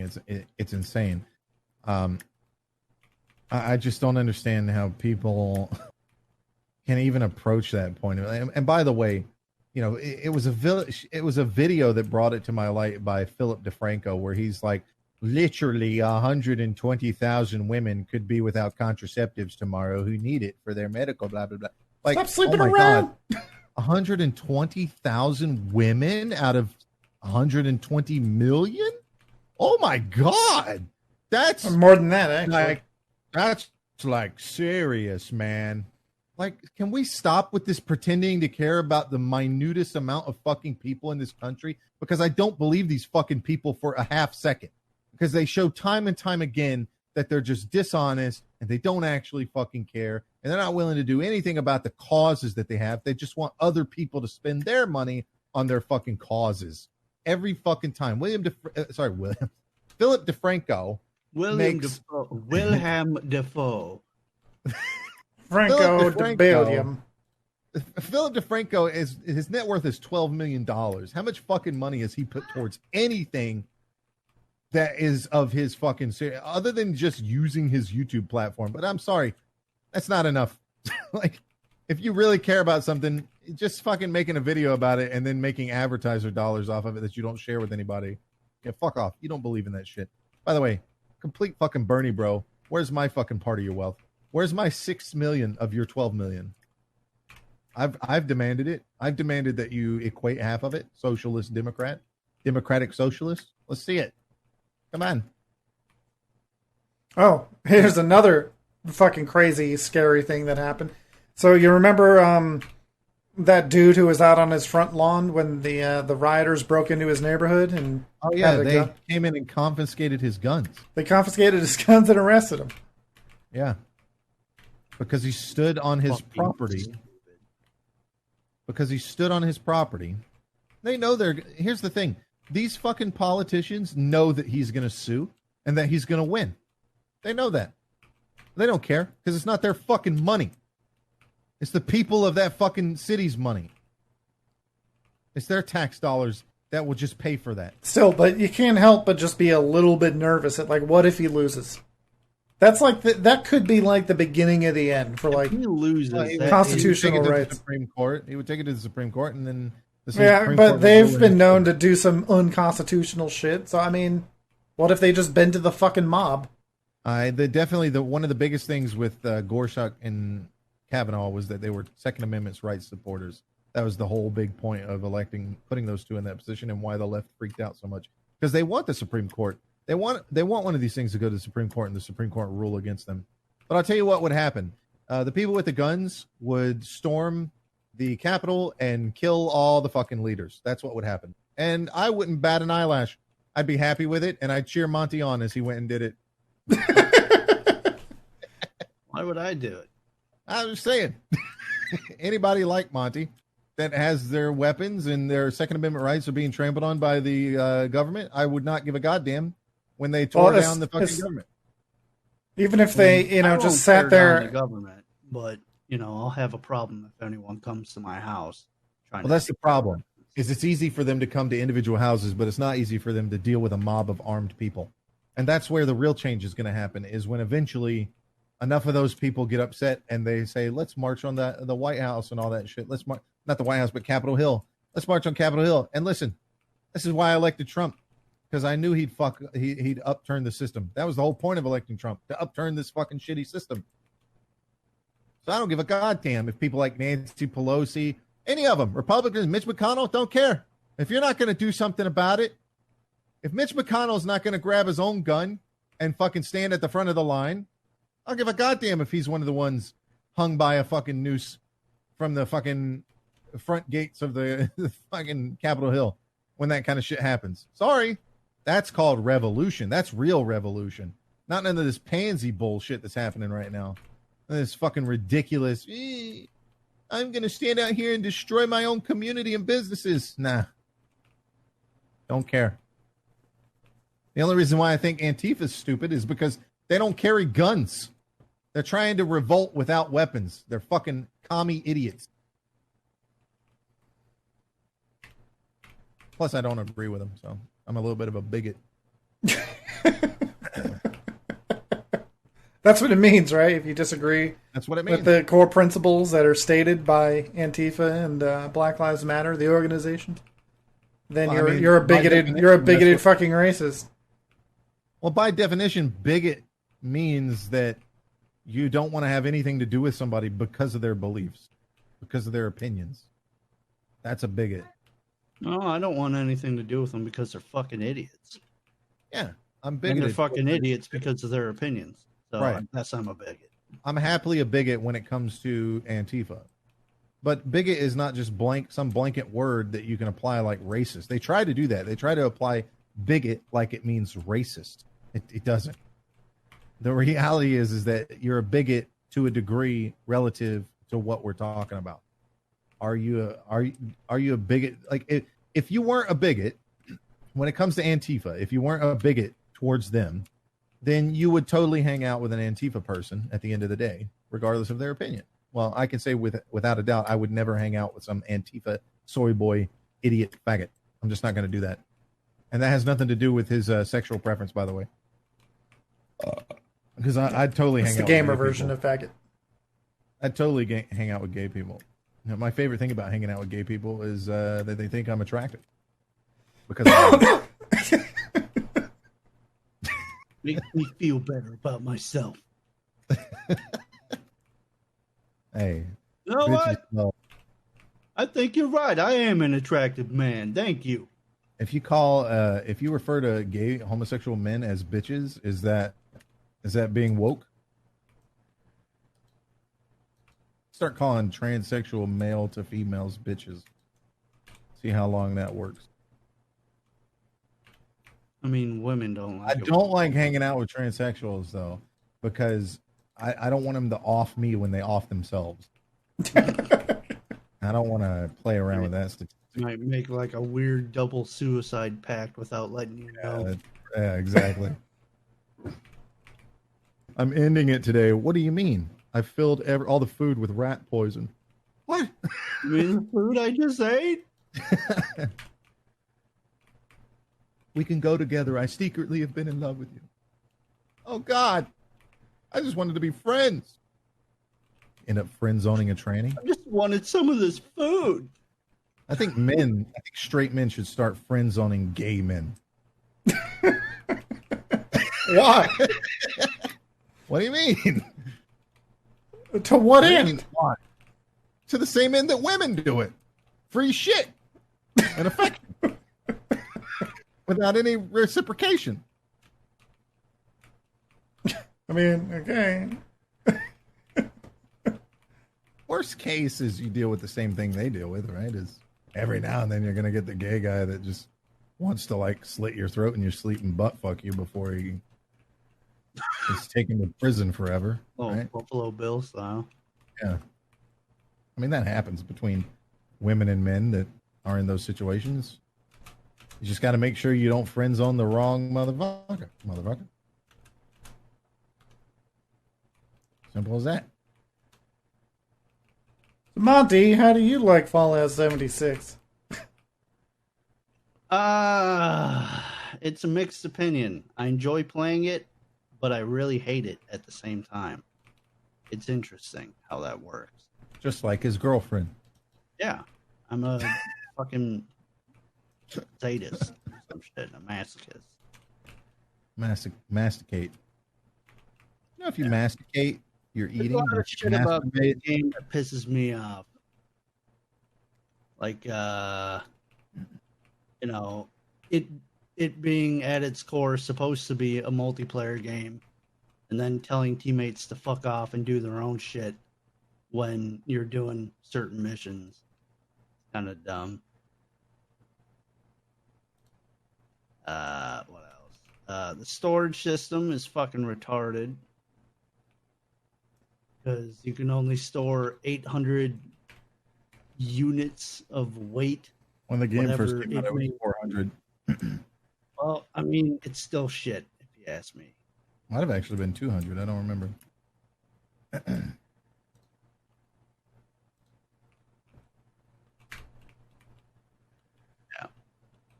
Yeah. The weight system sucks. The building system kind of sucks as well. It could use some polishing, in my opinion. What could? Like the base building. Oh, well, I mean, it would be an easy fix because someone made a mod for Fallout 4 that just made everything snap in easier, and it worked really well. Oh. But, can't mod Fallout 76, so. Apparently you can do, like, inventory management mods. Like, there is a mod out there for, like, categorizing shit better in your inventory, I think. But I ain't gonna touch that because I don't know if it'll get me banned or not. Yeah, I don't know. I mean, I've always hated the inventory system in games like this. In Skyrim, too. It's just... There's so much fucking bullshit junk that you just pick up, and your inventory is just very, like, Excel spreadsheet, you know? Yeah. Well, moving on. Let's talk about World of Warcraft. That's the last thing I got on the list.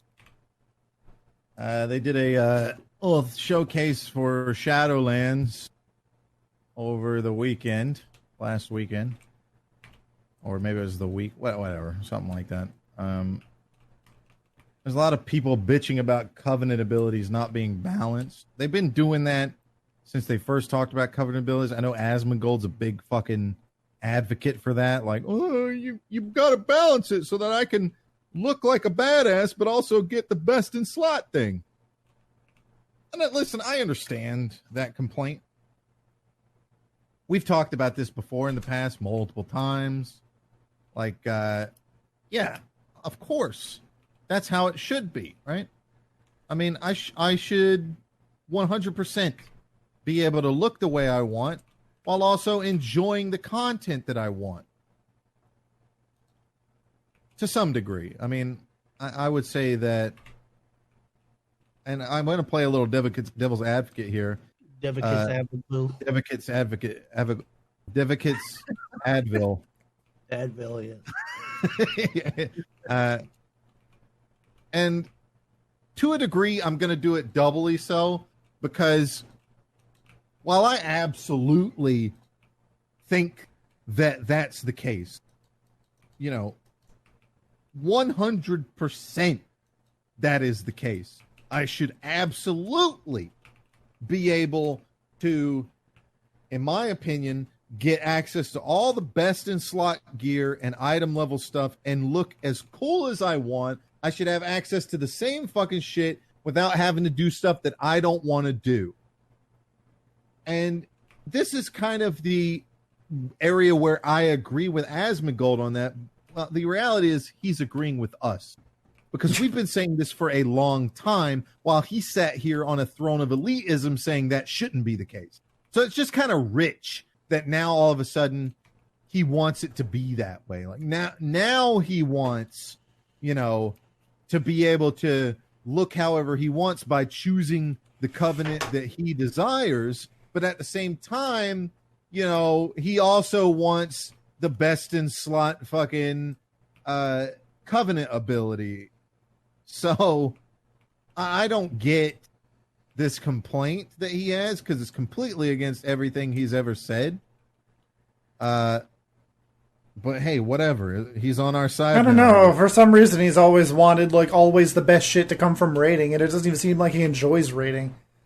But he thinks that's the tippy top of the fucking gameplay experience for some reason. I would love to poll the user base 100% across the board and see what their opinion is. I would love it. I would love to see Blizzard, for one expansion, make it to where the best gear in the game, the highest item level, can come from multiple avenues. PvP, raiding, arenas, battlegrounds, dungeons, it's kind of like that.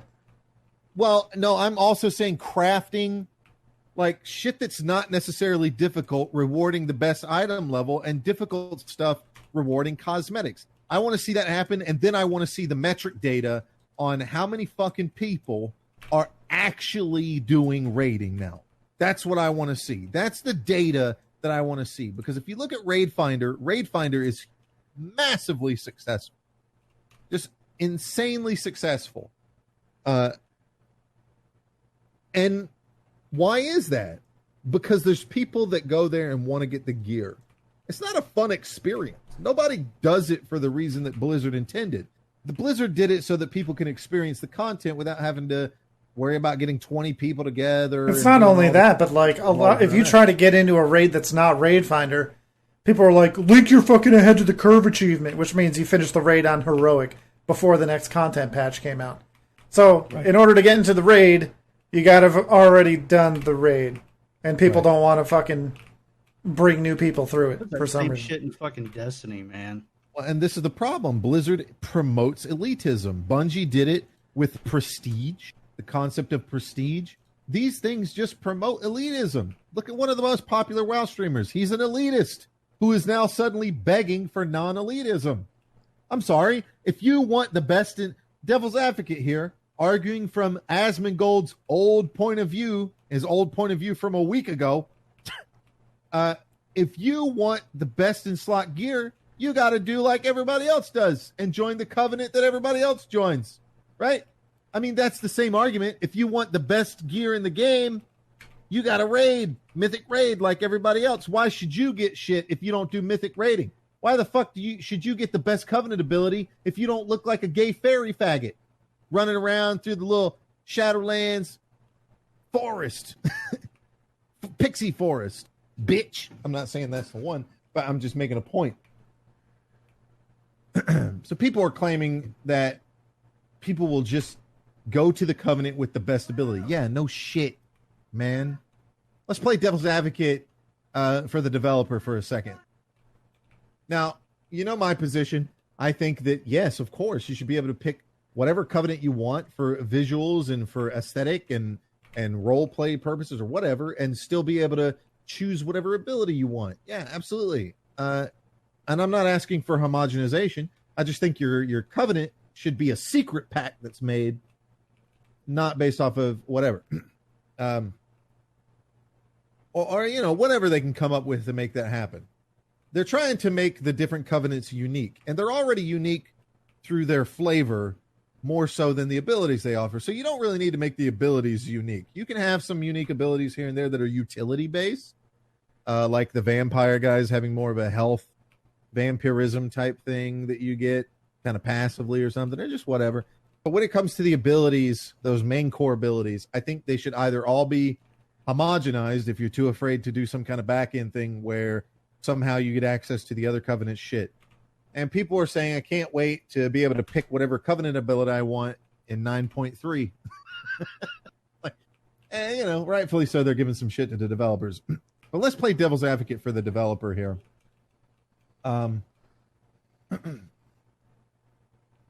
So if you take the ability over visual is not that important. It's not as important as you claim, right? If you think the ability is more valuable than the visual of the Covenant, the armor and the mounts and all that, then the visual is not as important as you claim. We kind of work in that aspect. Now, of course, the world's not black and white, so it's not that great of an argument, but here's a little bit of a better thing. People claim like PvP is centered around crowd control. So people will take the crowd control one over all the other ones. Well, maybe that's a problem more with the way PvP is designed, being so centric on crowd control and shit. But, and you know, a lot of this stems from, and people are comparing this to Azerite gear. And I would say that the problem with the community in World of Warcraft right now is they don't understand the real issues every expansion. The real issue with Azerite gear wasn't the mundane abilities and some abilities were better than others. That wasn't the problem. The problem was that random gear would drop with random fucking Azerite gear or traits. And so you had to continue farming pieces of gear to get the Azerite traits that you wanted in the proper combination.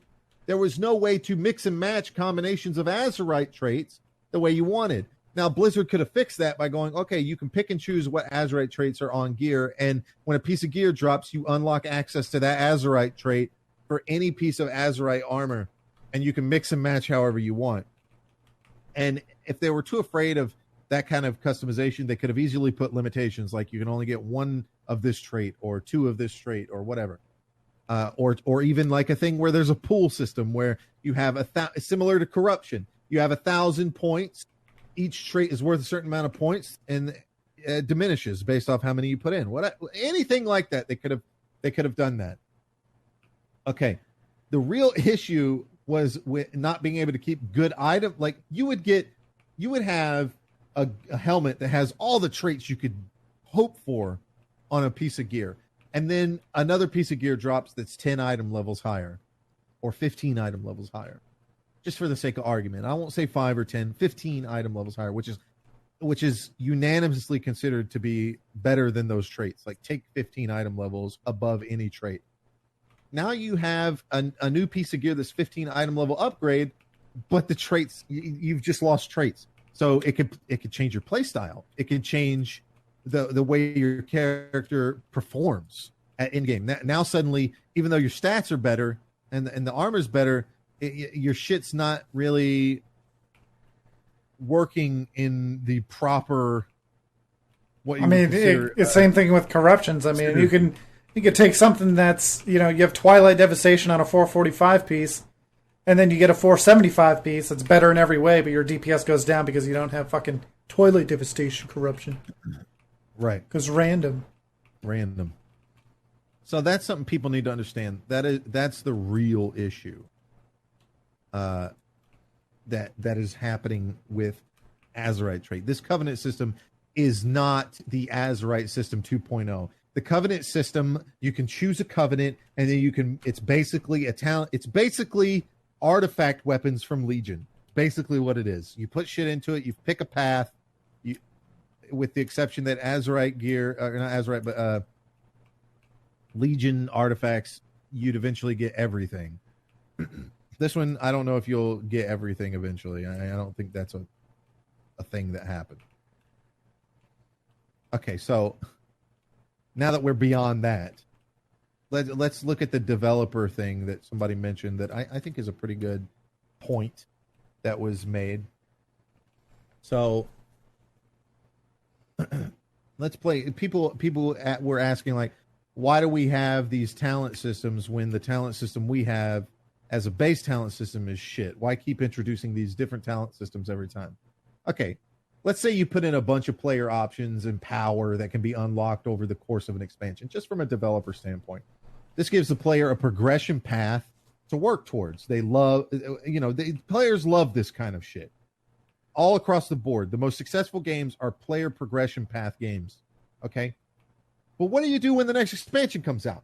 If you leave it exactly as is, the newer returning players have to grind out a ton of the last expansion's content before they're caught up enough to even start the current expansion. So that's not good. So you could tweak it so everyone gets the full unlocks for free when they level into the new expansion. Okay, I agree with that. So that might work once.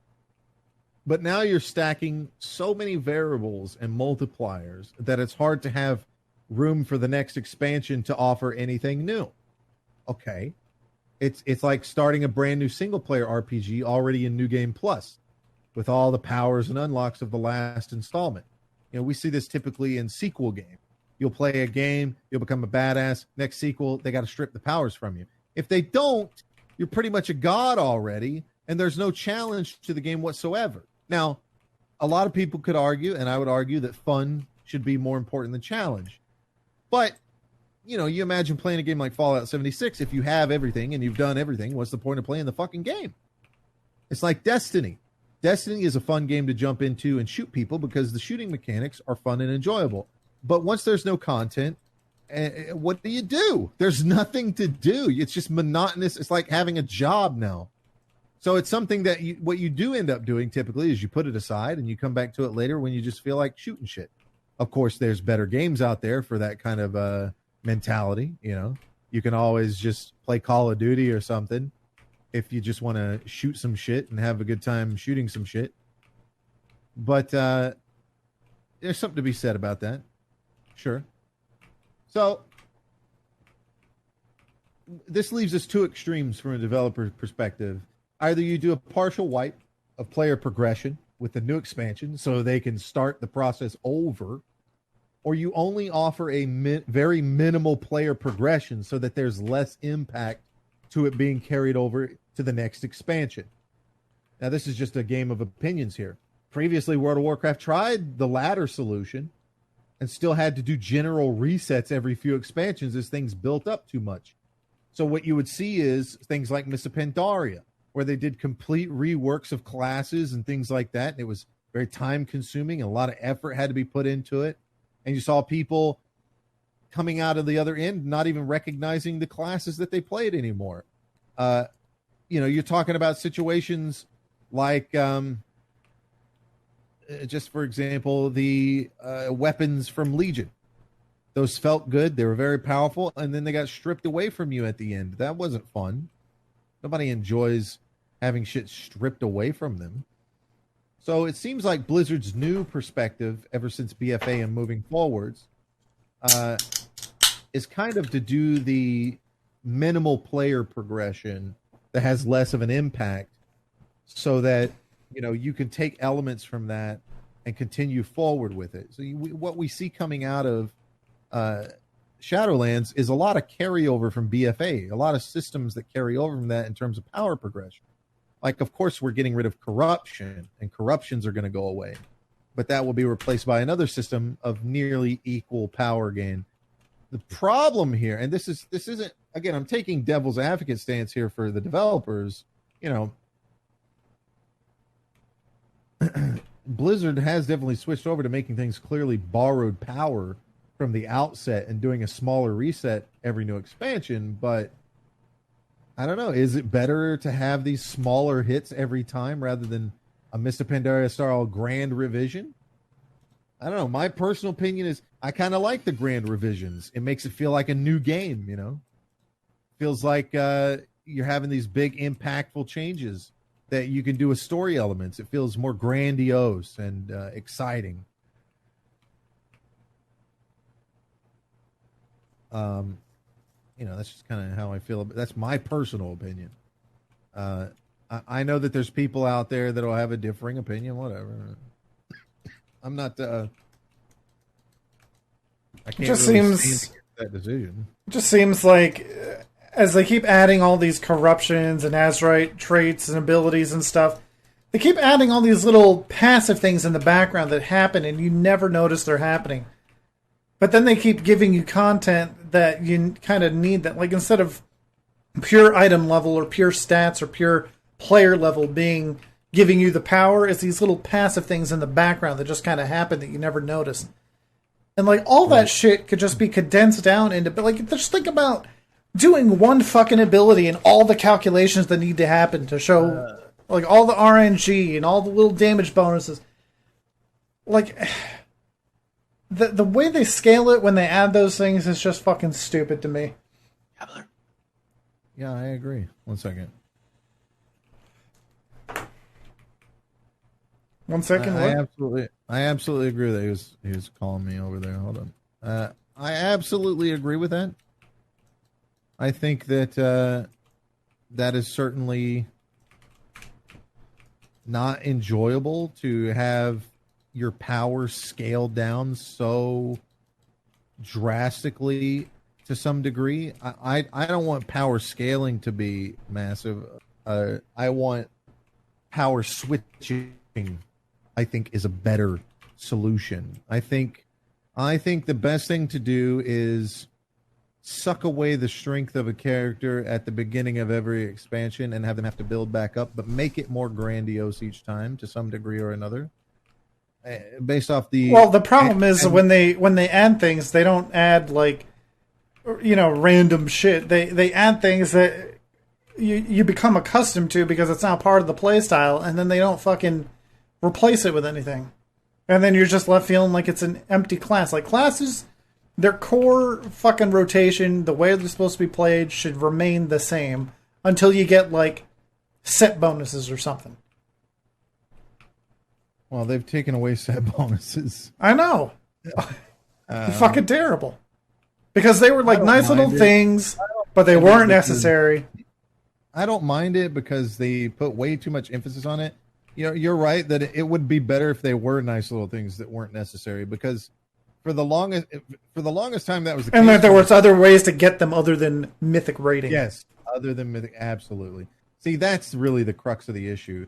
There's nothing wrong with sets having nice little bonuses that kind of even change up your play style. There's nothing wrong with that. It's just the way that you have to play the game in order to get them that's the problem. Forcing like right now, why is it that you can only do, like, above Mythic 15 if you have Twilight Devastation? Everyone's gonna have fucking Twilight Devastation. Right? It's just fucking dumb. And, like, I don't even really like the idea of corruptions because some of them are just so overpowered.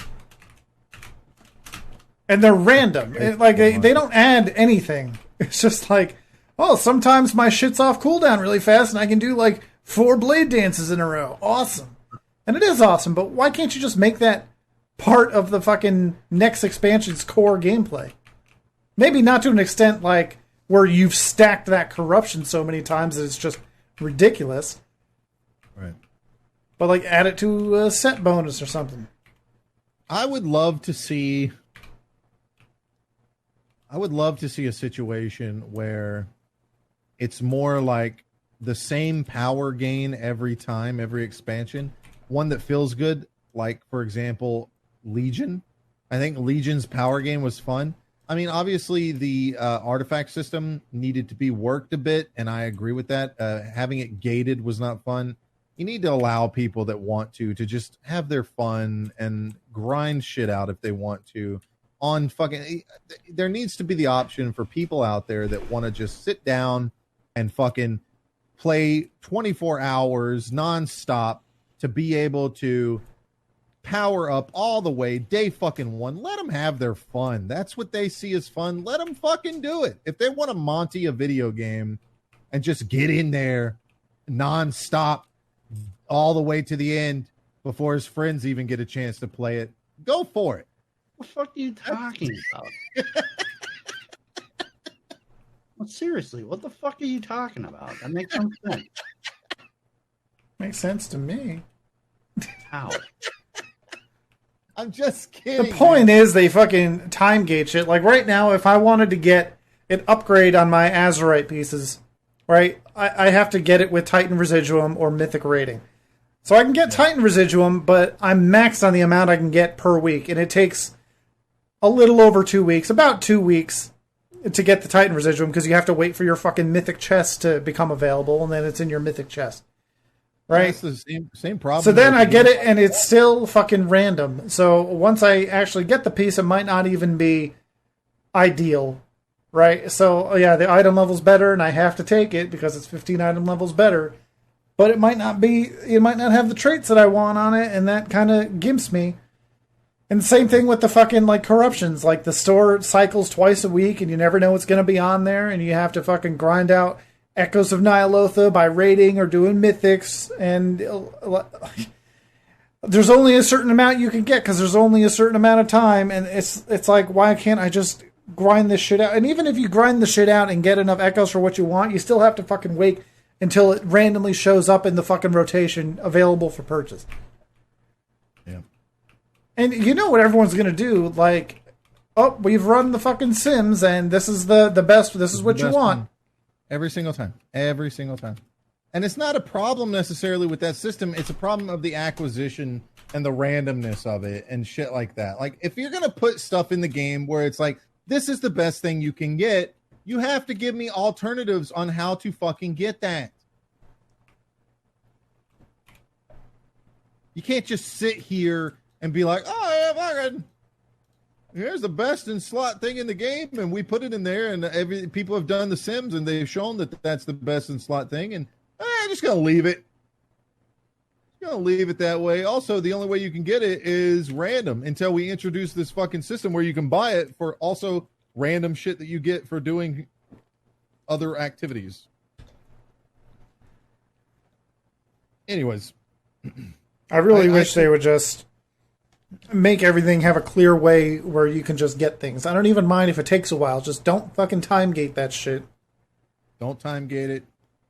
I like the power gain of Legion. I'm going to throw that out there again. I like the Legion power gain. I think the artifact system has been worked on with Battle for Azeroth. I think they figured that out to a large degree, and that can be implemented to make World of Warcraft great again. That's my opinion on it. I think every expansion, you should have the same power gain that you saw in Legion, where the story was epic. It made you feel like a hero. You were a badass. You got a fucking item that made you feel like a badass, and it can't be a piddly fucking necklace, by the way. I really wish they would just always do weapons. I think weapon drops, I know this is unpopular, but I think weapon drops should be cosmetic. Like, honestly. Like, if you want to have one weapon that drops and it just applies to whatever class, like, instead of having fucking, I don't know, like pole arms drop for a demon hunter, just make it so that every single weapon drop is a weapon you can use. Double weapons should count as one fucking weapon. Twofold situation here. Number one, every class, it should be weapons every time. It should be artifact weapons every time, and just work it into your story. Like, oh, in the next expansion, you don't necessarily lose all that power. It's just the enemies are much stronger, and you got to gain more power. In this expansion, you lost all the powers. So even though the enemies aren't as strong as the previous one, you got to build that power back up through a new system or a new metric. Whatever. Figure something out. You did it with Azerite. You could do it again. I mean, we should have had Azerite weapons this time. That's what it should have been. They should have been fucking artifact weapons, and they were called Azerite weapons, and we fed Azerite into them. There's a stupid fucking necklace bullshit. Listen, we figured it out already, Blizzard. You don't need to keep coming up with different systems every time. I'm not saying like I'm against different system introductions, but certain systems should remain. Well, it's just a pain in the ass, because the only way that I can get weapons is the final drop in a mythic. Now there are some. There's a fucking single hander. You got up now. You gotta wait. Now you gotta die. You gotta sword as a mage. You gotta wait for that offhand. Yeah, you gotta. I mean, if you're using an offhand or if you use the two weapons, you gotta do it twice. But the thing is like with Mythic Plus, they're repeatable. But the loot pool is only from that dungeon. So there are some dungeons where, like, a weapon I can use isn't even on the fucking table, on the loot table. So I gotta fucking do specific dungeons, and I have to do them at certain difficulties, and pray that I get a drop at the end, and that drop is a weapon, and I gotta do that twice. It's annoying as shit. It really is. And also on top of that, like the artifact weapons, you should be able to make them look like anything your class can equip. Doesn't matter if it's a one hand. Like this idea that fire mages could only make their artifact look like what the fuck was that? You only get a sword as a fire mage. That's just fucking stupid. There's a lot of good fire swords, actually, but it pisses me off now because as a mage, if I go in there, I have to find a sword specifically. If I have a dagger right now, I can't make my dagger look like a sword. This is exactly my point. It should absolutely. I can make a sword look like an artifact staff. It's so fucking weird. They really got to open up the transmog options like big time. Absolutely, 100%.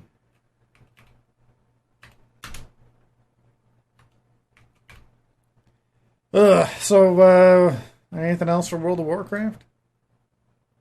I mean,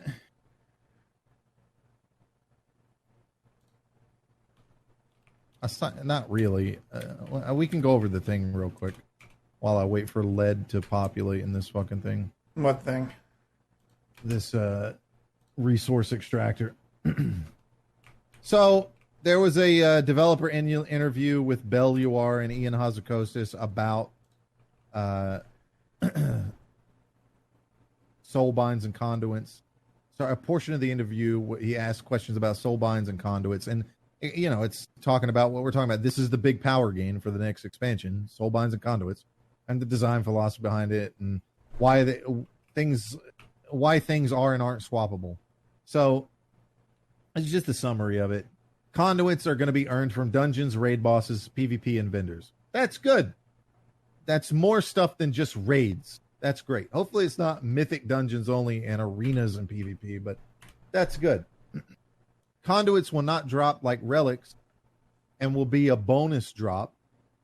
They're talking about adding passive stats on them, possibly stamina to offset throughput benefits. And this is the kind of developer talk that I don't care about. Like, people always want this shit. Like, what are you going to do about passive stats and throughput? Like, who fucking cares, man? Stop talking like that. Stop talking like you're a developer, too. Just fucking put fun shit in the game and good stats in the game and drop the gear. Stop talking to me about back-end fucking stat bullshit. Why was the design intention behind conduits being consumable instead of being swappable, or a library-like system similar to the Azurite necklace? So right now with the Azurite necklace, you unlock shit and you can swap them in and out. Apparently conduits are going to be consumable instead. We'll see how that goes. They say that if conduits were swappable, the right way to play would be an inventory management nightmare. You'd have a collection of conduits that you'd be hoarding and swapping in and out. Not if you made it a library system, Ian. A bigger philosophical reason is choice and what customizing your character means. There are already a lot of systems that you make on a micro level, like changing your spec or gear. Well, here's the thing, and this needs to be said across the board. Blizzard has already in the past made it to where you can change your spec on the fly in specific areas. And we talked about this with Azurite traits on gear. That should have been swappable. Now, the reason why we think that should be swappable isn't because we think everything in the game should be swappable. I don't have a problem with people making choices and having to live with those choices in the game. But that's different when it comes to tanking versus DPS. When I tank, my traits should switch to my tank trait. I shouldn't be forced to carry 2 sets of gear on something that's required to even be able to perform at a high level. I don't care. Or pay fucking gold over and over to swap your fucking trait. Like that. Right. It needs to act just like talents. The whole point of talent switching when you switch spec is because the talents don't cross over from spec to spec, and neither do Azurite traits. So as long as conduits aren't something that's game changing for your class, and as long as conduits change with your fucking spec, I'm fine with it. Even if they are game changing to your class, if they change with your spec, I don't care. I'm okay with having to live with choices. I don't have a problem with that. Now that's out of the way. This is similar to things you can do in Soulbind. Swap Soulbind NPCs or Soulbind paths. There are also systems which are less mutable, such as your class and race, and this is where covenants fall. Conduits are more flexible than Legion relics. They're comparing them to the relics used to slot into Legion items, Legion weapons to make them higher item level. As you couldn't have 2 loadouts for socketing Ashbringer, but there are 3 soulbinds and multiple different paths within each soulbind to create many different loadouts. Conduits are where they think the permanent customization will lie. Okay, Nadja's soulbind tree has a duelist trait that emphasizes single target DPS, and you may decide to put a conduit in that line that synergizes with single target damage. Yeah, again, I don't have a problem with that. I don't have a problem with them going like, listen, if you make a decision to upgrade your single target DPS, you have to live with that. We're not trying to make it to where it changes based on. I don't care about those situations, and I know there's a lot of raiders out there that do. They're like, but what about? I like to be able to change my talent. I buy like 100 tomes of the Clear Mind, so that in between trash pulls and bosses, I could change from AOE talents to single target talents. Okay, whatever, man. Like, you have a problem. The game should not be built that way. The game shouldn't be built around the ideal that in between different trash pulls and bosses, it's a single boss. Okay, guys, here comes a five pack pull. Five enemies in this pack. All right, I'm spec for AOE. Let's go. All right, next pull is just one big guy. All right, let me spec over to single target. I don't want to play like that. And listen, if people want to play like that, that's fine. But I don't want to hear you crying about Blizzard. I've always hated that. I've always hated having to switch fucking talents or having to switch gear or having to switch anything just because, well, I usually run dungeons, but now I gotta fucking do a raid. Gotta switch over to my raid. Like, I understand, and like, it's not even built into the game. Like, I understand that if you do mostly dungeons and you get your shit for dungeons, that it's not going to be as good in a raid. The problem is, certain people won't let you into the raid unless you have those fucking things. Like, I'm totally willing to go in there and unoptimal spec for dungeons to do raid, and yeah, I'll fucking do awesome on raid trash. And not so much on the boss. Whatever. But you got these fucking elitist assholes that are like, you link your fucking achievement, we're going to be checking your gear. Like, fuck off. Let me prove once again that I'm the best game developer of all time in existence who doesn't develop video games yet. I can fix this problem. I'm just going to spitball this off the top of my head right now. We're going to do it live like Bill O'Reilly, okay? Here's a system that would work really well in a video game like World of Warcraft. And part of it stems from Bungie. Bungie had a good idea with the gear that drops in the raid, giving you mods on that gear that then affected your performance in that raid. Here's an idea with Blizzard. How about set bonuses? How about you earn the best eye level gear in the game from various activities? So if you like crafting, you can craft. If you like doing dungeons, you can dungeon. If you like raiding, you can raid. They all give you the same access to stuff.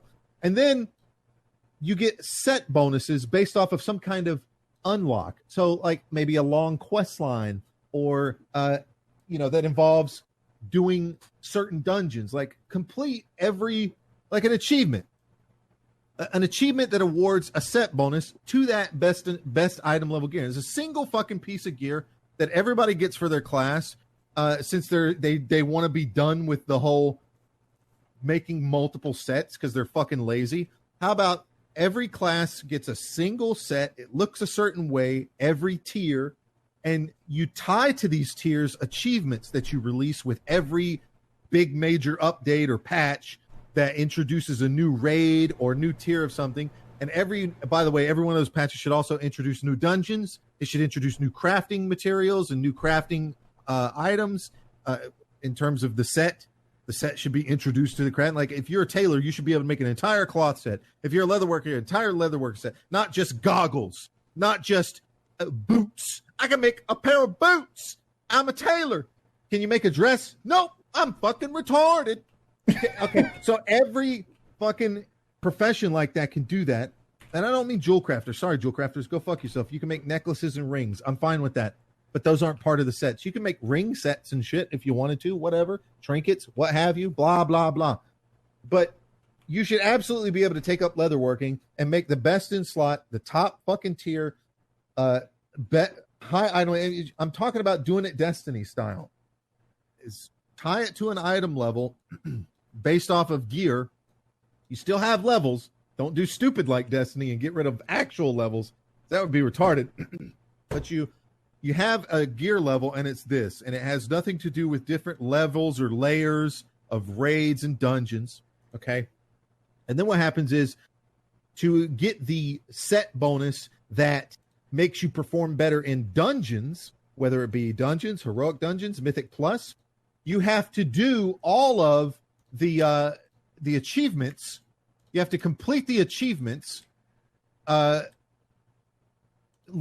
specific achievement, not the achievements, but the achievement that's like something simple, like complete every dungeon once, like go through every dungeon once.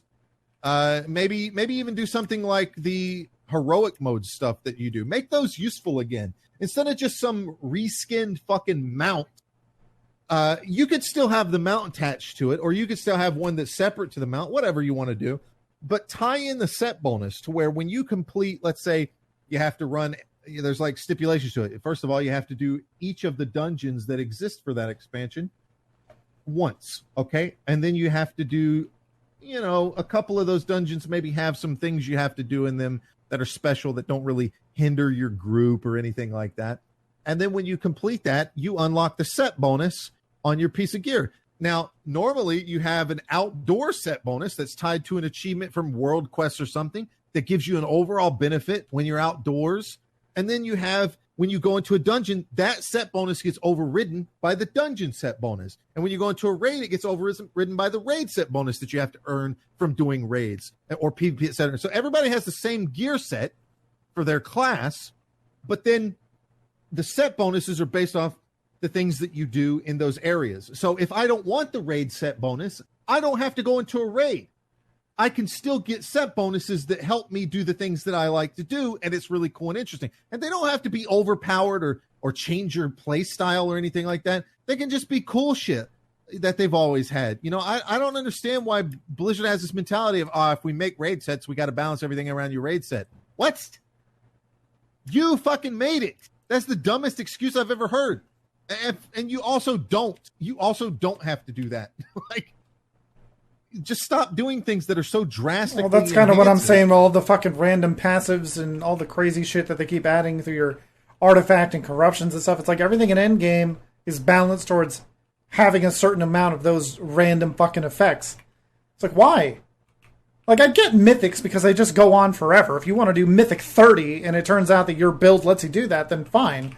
But it doesn't give you any better rewards than doing it at mythic 15, right? So that's just for you to like do something that. But if you want to just go into a mythic 15 and fucking wreck shit, then what's so fucking wrong with that? Yeah, what's wrong with that? I mean, I can already go back and do heroics. I mean, we carried a whole fucking group through Mechagon, just the two of us. Just the two of us. The us. whole fucking team was locked out of the boss, and we still beat it. Like, yeah, that's fun. And then, on top of that, you can have mythics and mythic raids, mythic dungeons, arenas, all of these tied into either achievements or whatnot to access unique items that are just for visuals. Just, look at Asmongold, okay? Here's your elitist champion on the fucking internet. What does he do? He goes after rarely does he go after gear upgrades. The most popular shit he does is going after collections, things that are appearances. People love cosmetics. I mean, Blizzard is the same company that runs their entire Overwatch game off of cosmetics. People will pay real money for cosmetics. All of the things that give you prestige should be based off cosmetics. Prestige should be cosmetics. We've all agreed. If Warcraft was a fucking, you can have it be an option that like you also get gear. Of course, you'll get gear from raiding, but like it shouldn't be like, man, I really need this one fucking piece to be effective, So I got to find a group that's willing to take me without that piece so I can get that piece. So I can keep doing this shit when I have that piece. You'd get the same gear that I'd get for sitting on my ass crafting stuff. Yeah. Right, but it shouldn't be like, I don't want to do the raid, but I have to because I need this fucking piece. It should be like, yeah, you get gear and like, oh, hey, this is cool. I could use this. That should be the mentality is I want to do the raid and hey, cool, I got a piece that I can actually use. But I wasn't here for it. Because it's fun, not because it's the only way to get that gear. Here's the thing. If we were playing a shooter game, World of Warcraft was Call of Duty, if it was a shooter game, and the developer was going, you have to do this one activity to get the best guns in the game, and this activity requires a lot of fucking dedication and time and effort, people would be pissed. They'd be pissed off. It wouldn't be acceptable. Instead, how does it work? Oh, you get access to the guns just from playing the game. Just playing the game in any activity you want gets you the guns, unlocks you the guns and shit. And then anything else beyond that is cosmetic. If you want to earn some certain cosmetics, you go do certain things. I mean, that's how the games should be. This is World of Warcraft. It should be like that now. We're 15 fucking years. I'm just so fucking tired of people being like, oh, but I want it to be skill-based in chat. Look, World of Warcraft is not challenging, okay? The only reason it's challenging is because you're under-geared for shit. Well, if that was true, if they wanted it to be skill-based and challenging, they wouldn't play Mythic so that they wouldn't pick up gear that makes them do Mythics easier. That is also true. But the thing is like, playing World of Warcraft becomes very... I mean, when was the last time you played World of Warcraft and you weren't watching something in the background? That's the game I play when I want to watch something in the background. Yeah. It's the only game I can play. Like, I can't... I'll sit here at my computer and go, man, I'd love That's to what I'm play, saying. like, you set up your fucking keys, you learn your rotation, and you do it over and over and over and over and over until you just know it. Well, that's true with any MMO. Like, I would be saying this about any MMO that I play. World of Warcraft, Star Wars: The Old Republic, anything, Elder Scrolls Online, any of these games are great games to watch something in the background while you fuck around and play it. Because it's not difficult. It's not a challenging game. And if you want that challenge, it's there for you in unlocking cosmetics and mythic raids and mythic dungeons. That's how it should be. I shouldn't have to fucking get together with people to do fucking mythic raids and dungeons to get the best gear in the game. It just doesn't make any sense. And if you're in it for a challenge, or that's one thing Division 2 actually did really well. Division 2, you can play the whole game fucking solo if you want. Yeah. Should be. Then they introduce raids. Fucking idiots. Yeah, but I don't think there's anything in those raids that are 100% necessary to get, right?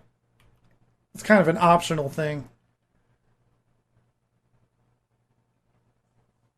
I suppose. Isn't there a raid in Fallout?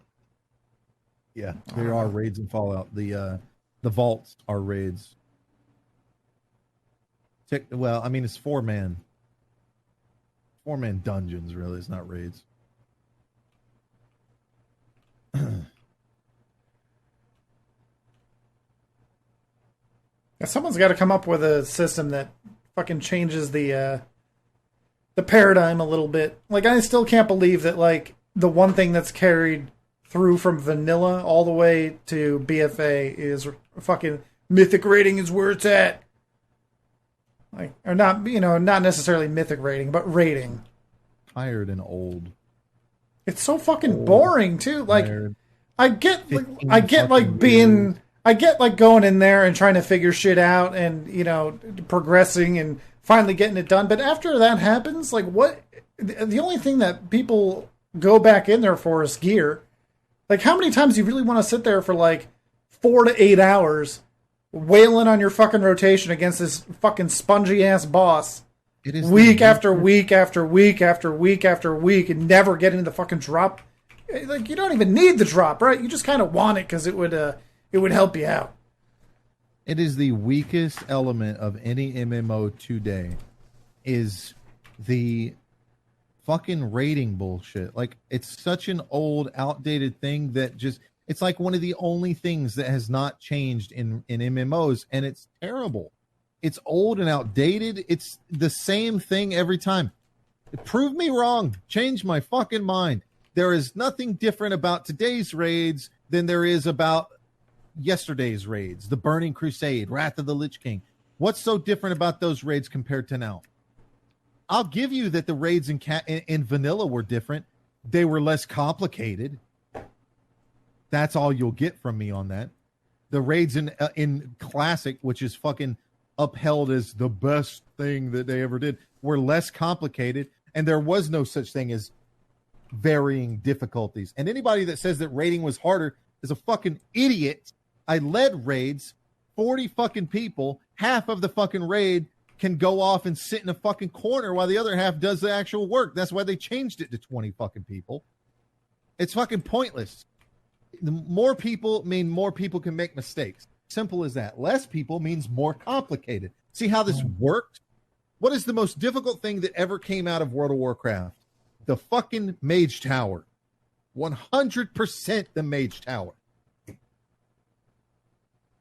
Who's going to fucking deny that? Mythic rating? Mythic Plus? Give me a fucking break. People are AoE pulling trash through fucking Mythic and just fucking... It's pickups. People are doing pickups with that shit now. And Mythic rating. People pick up Mythic rating all the time. It's not complicated. It's not difficult. It's the only complication is the overly complicated boss fights for no fucking reason. Hey, Monty, come watch this shot.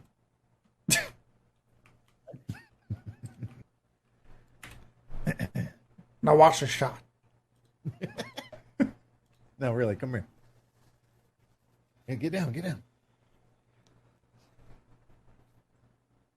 Make sure I'm in optimal range here. Oh, and before you're out of range. Ooh, almost got him. Almost one-shot him. Black powder rifle. It's not even a high level one.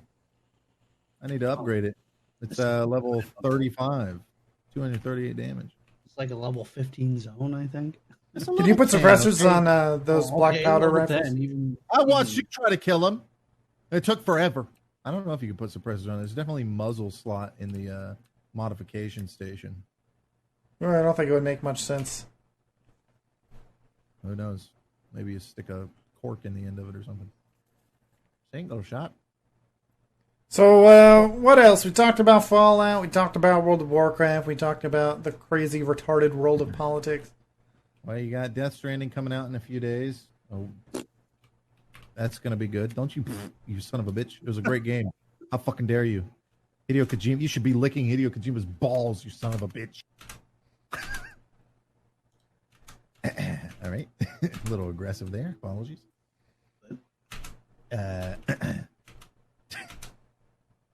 That's coming out in a few days. It's going to be pretty cool. There's something else coming out soon. God, what was it? We talked about Fuck you, Monty! Wow. Wow. Why am I getting picked on? You get your ass kicked saying something like that, man. Let's look at the video game releases and we'll wrap it up, I guess. New and upcoming video game. Whoa! 2020 in video games. COVID-19. Yeah, look at that. Major events, impacts of the COVID-19 pandemic. Fuck off. It's not even a pandemic anymore. It's below the threshold. Shut the fuck up.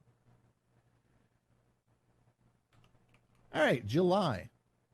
We got Marvel's Iron Man VR came out the 3rd of this month. I haven't played it. People say it's okay.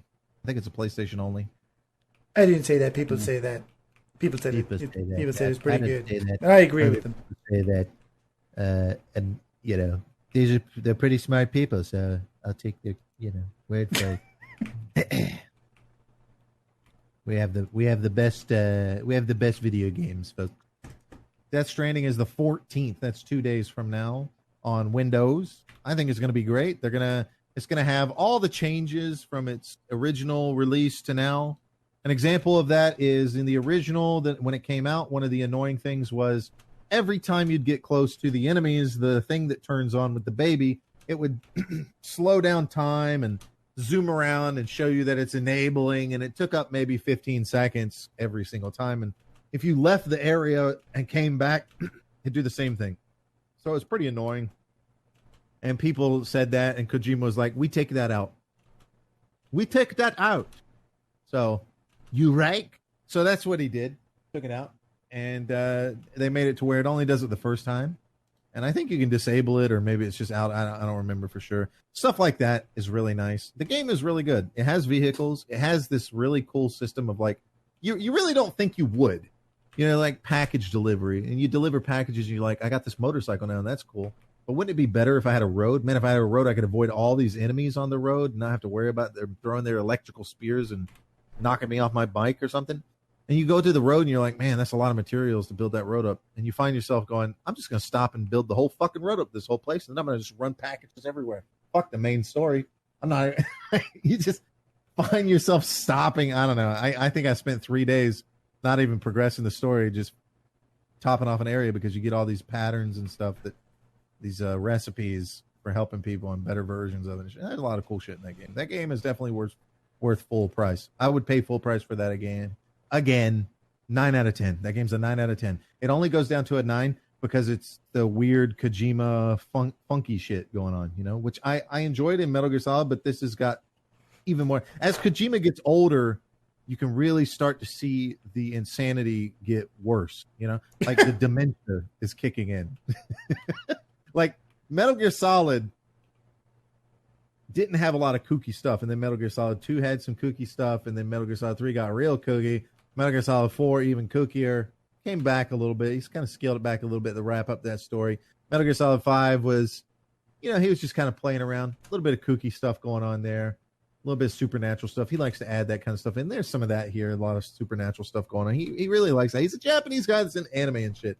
So he really likes all those elements, and he puts them in his art and all that. And I think it's great.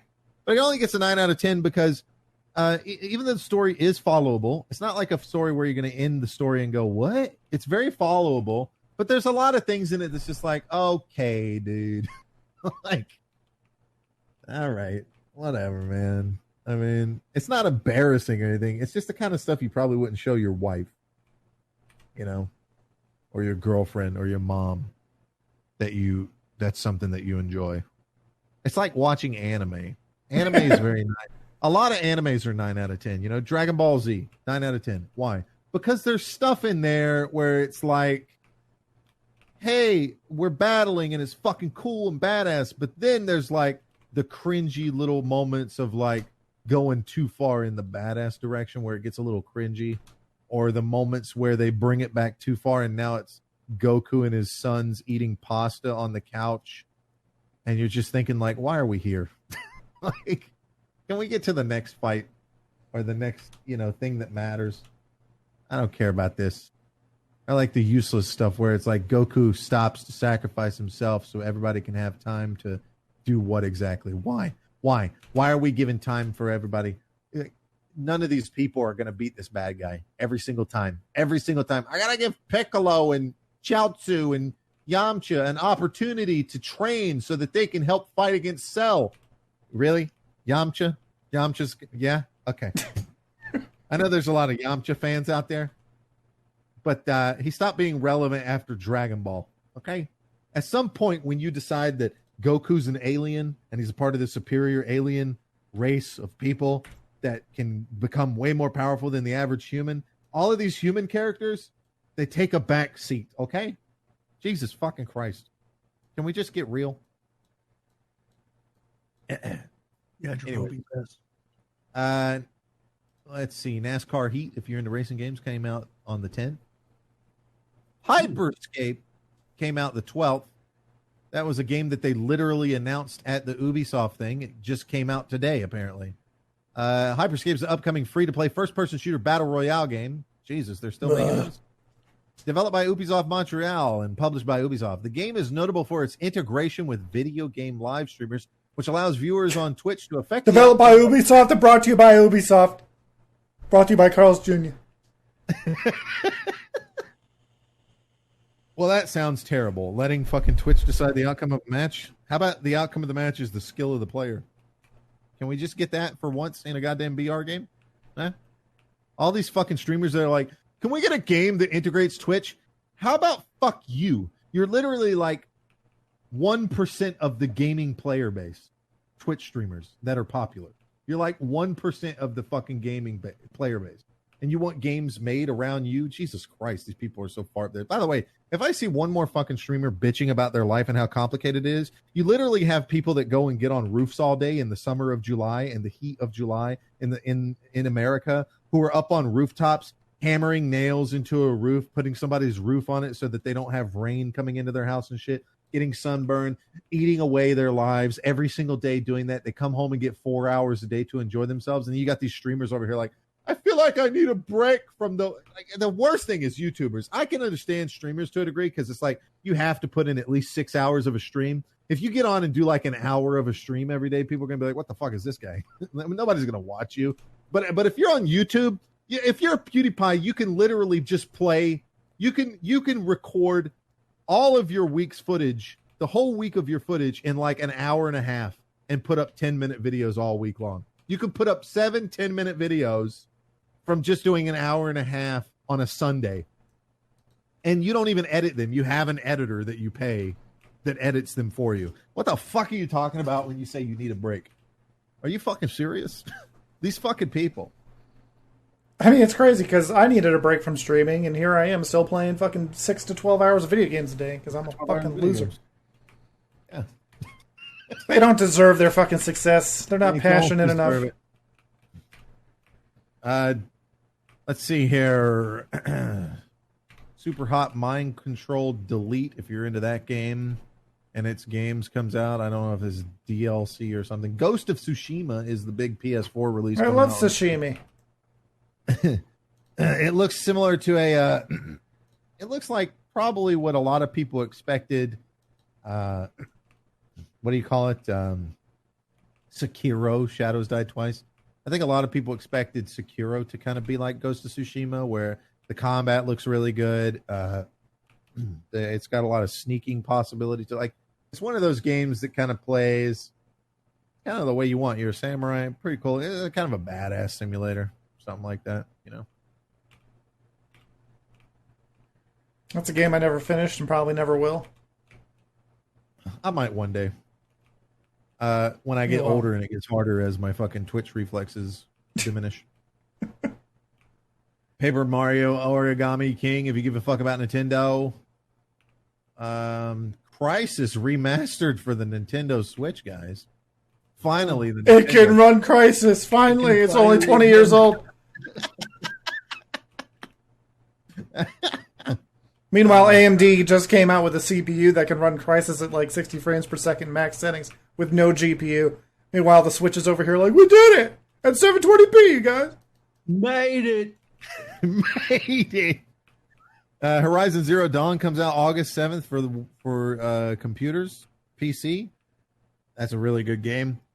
Kind of game that most of us here like. You know, it's not really a survival game. It's a story-driven game that has a lot of action elements and stealth gameplay, and you know, there's a little bit of crafting involved and a lot of open world questing and shit like that. Pretty fun game. It was a PS exclusive, but a lot of PlayStation games are coming off of exclusivity after like 1 year deals. I'm okay with that.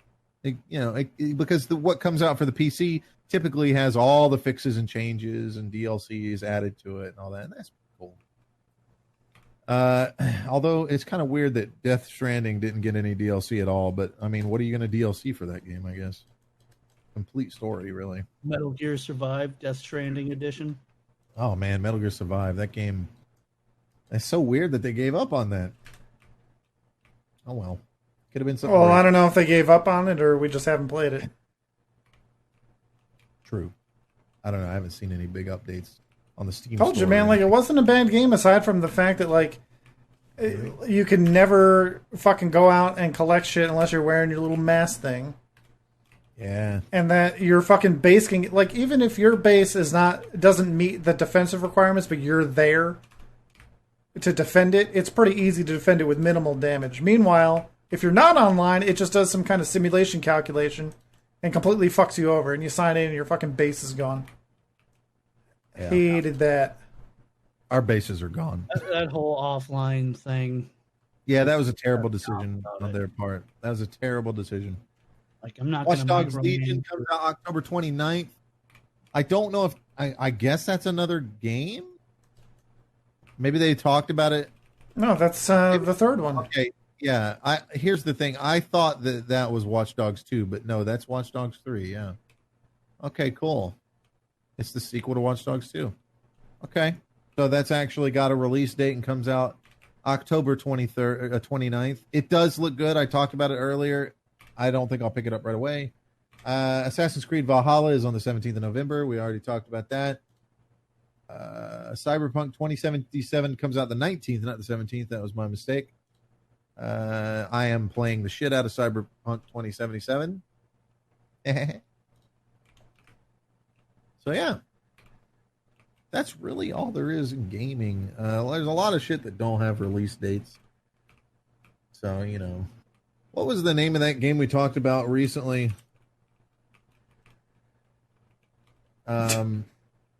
That was like a Remnant. We talked about it was like Remnant. I don't know. You talked about it. I didn't retain the name. Man. Hold on. What are you gonna do? I don't know. It was some pretty interesting looking game. Apparently not. Well, the title was forget. It was like Outriders or something. That might be it.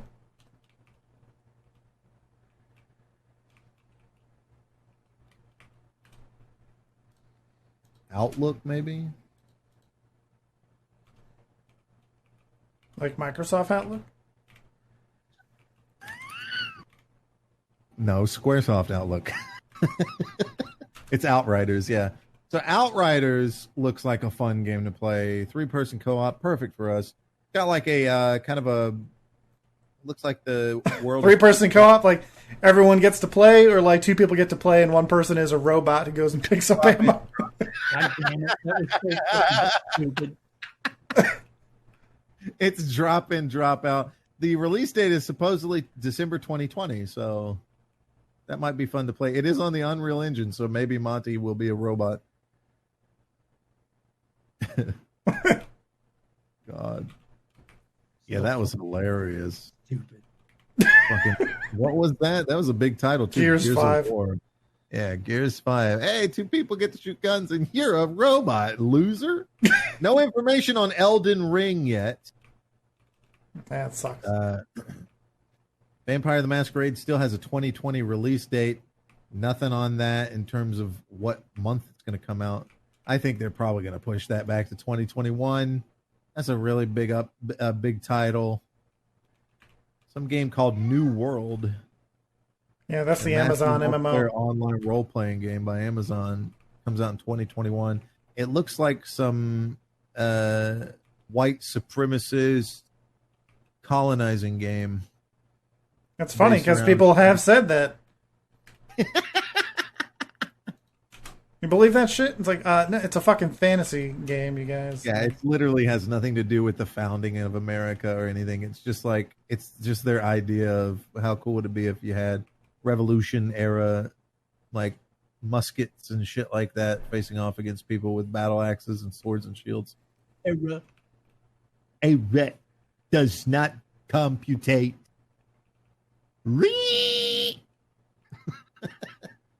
It's like that sound that a computer makes back in the day when computers With the modem sound.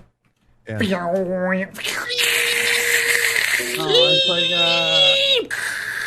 No, it's like one of those old printers with the loud ass motors in them. And it just prints a piece of paper that says Hey, don't shoot guns indoors. It's dangerous. Oh, shit. All right, well, I can wrap it up there. Hope you enjoyed the podcast. I'll start streaming again at some point, probably on Facebook. And, yeah, that's it. Anything else? Trump 2020. Yeah.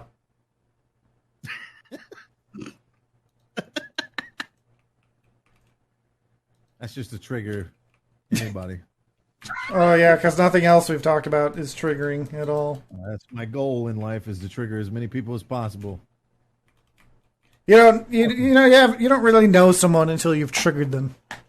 Yeah, absolutely. Ethan Klein used to be a great guy. Triggered. It's ironic, too, because he's like the triggered gif, right? He's like the guy that did the triggered meme, and now he's triggered as fuck. All right, well, thanks for listening, everyone. You'll hear us next time on Electronic Gaming. Mostly. Lighter.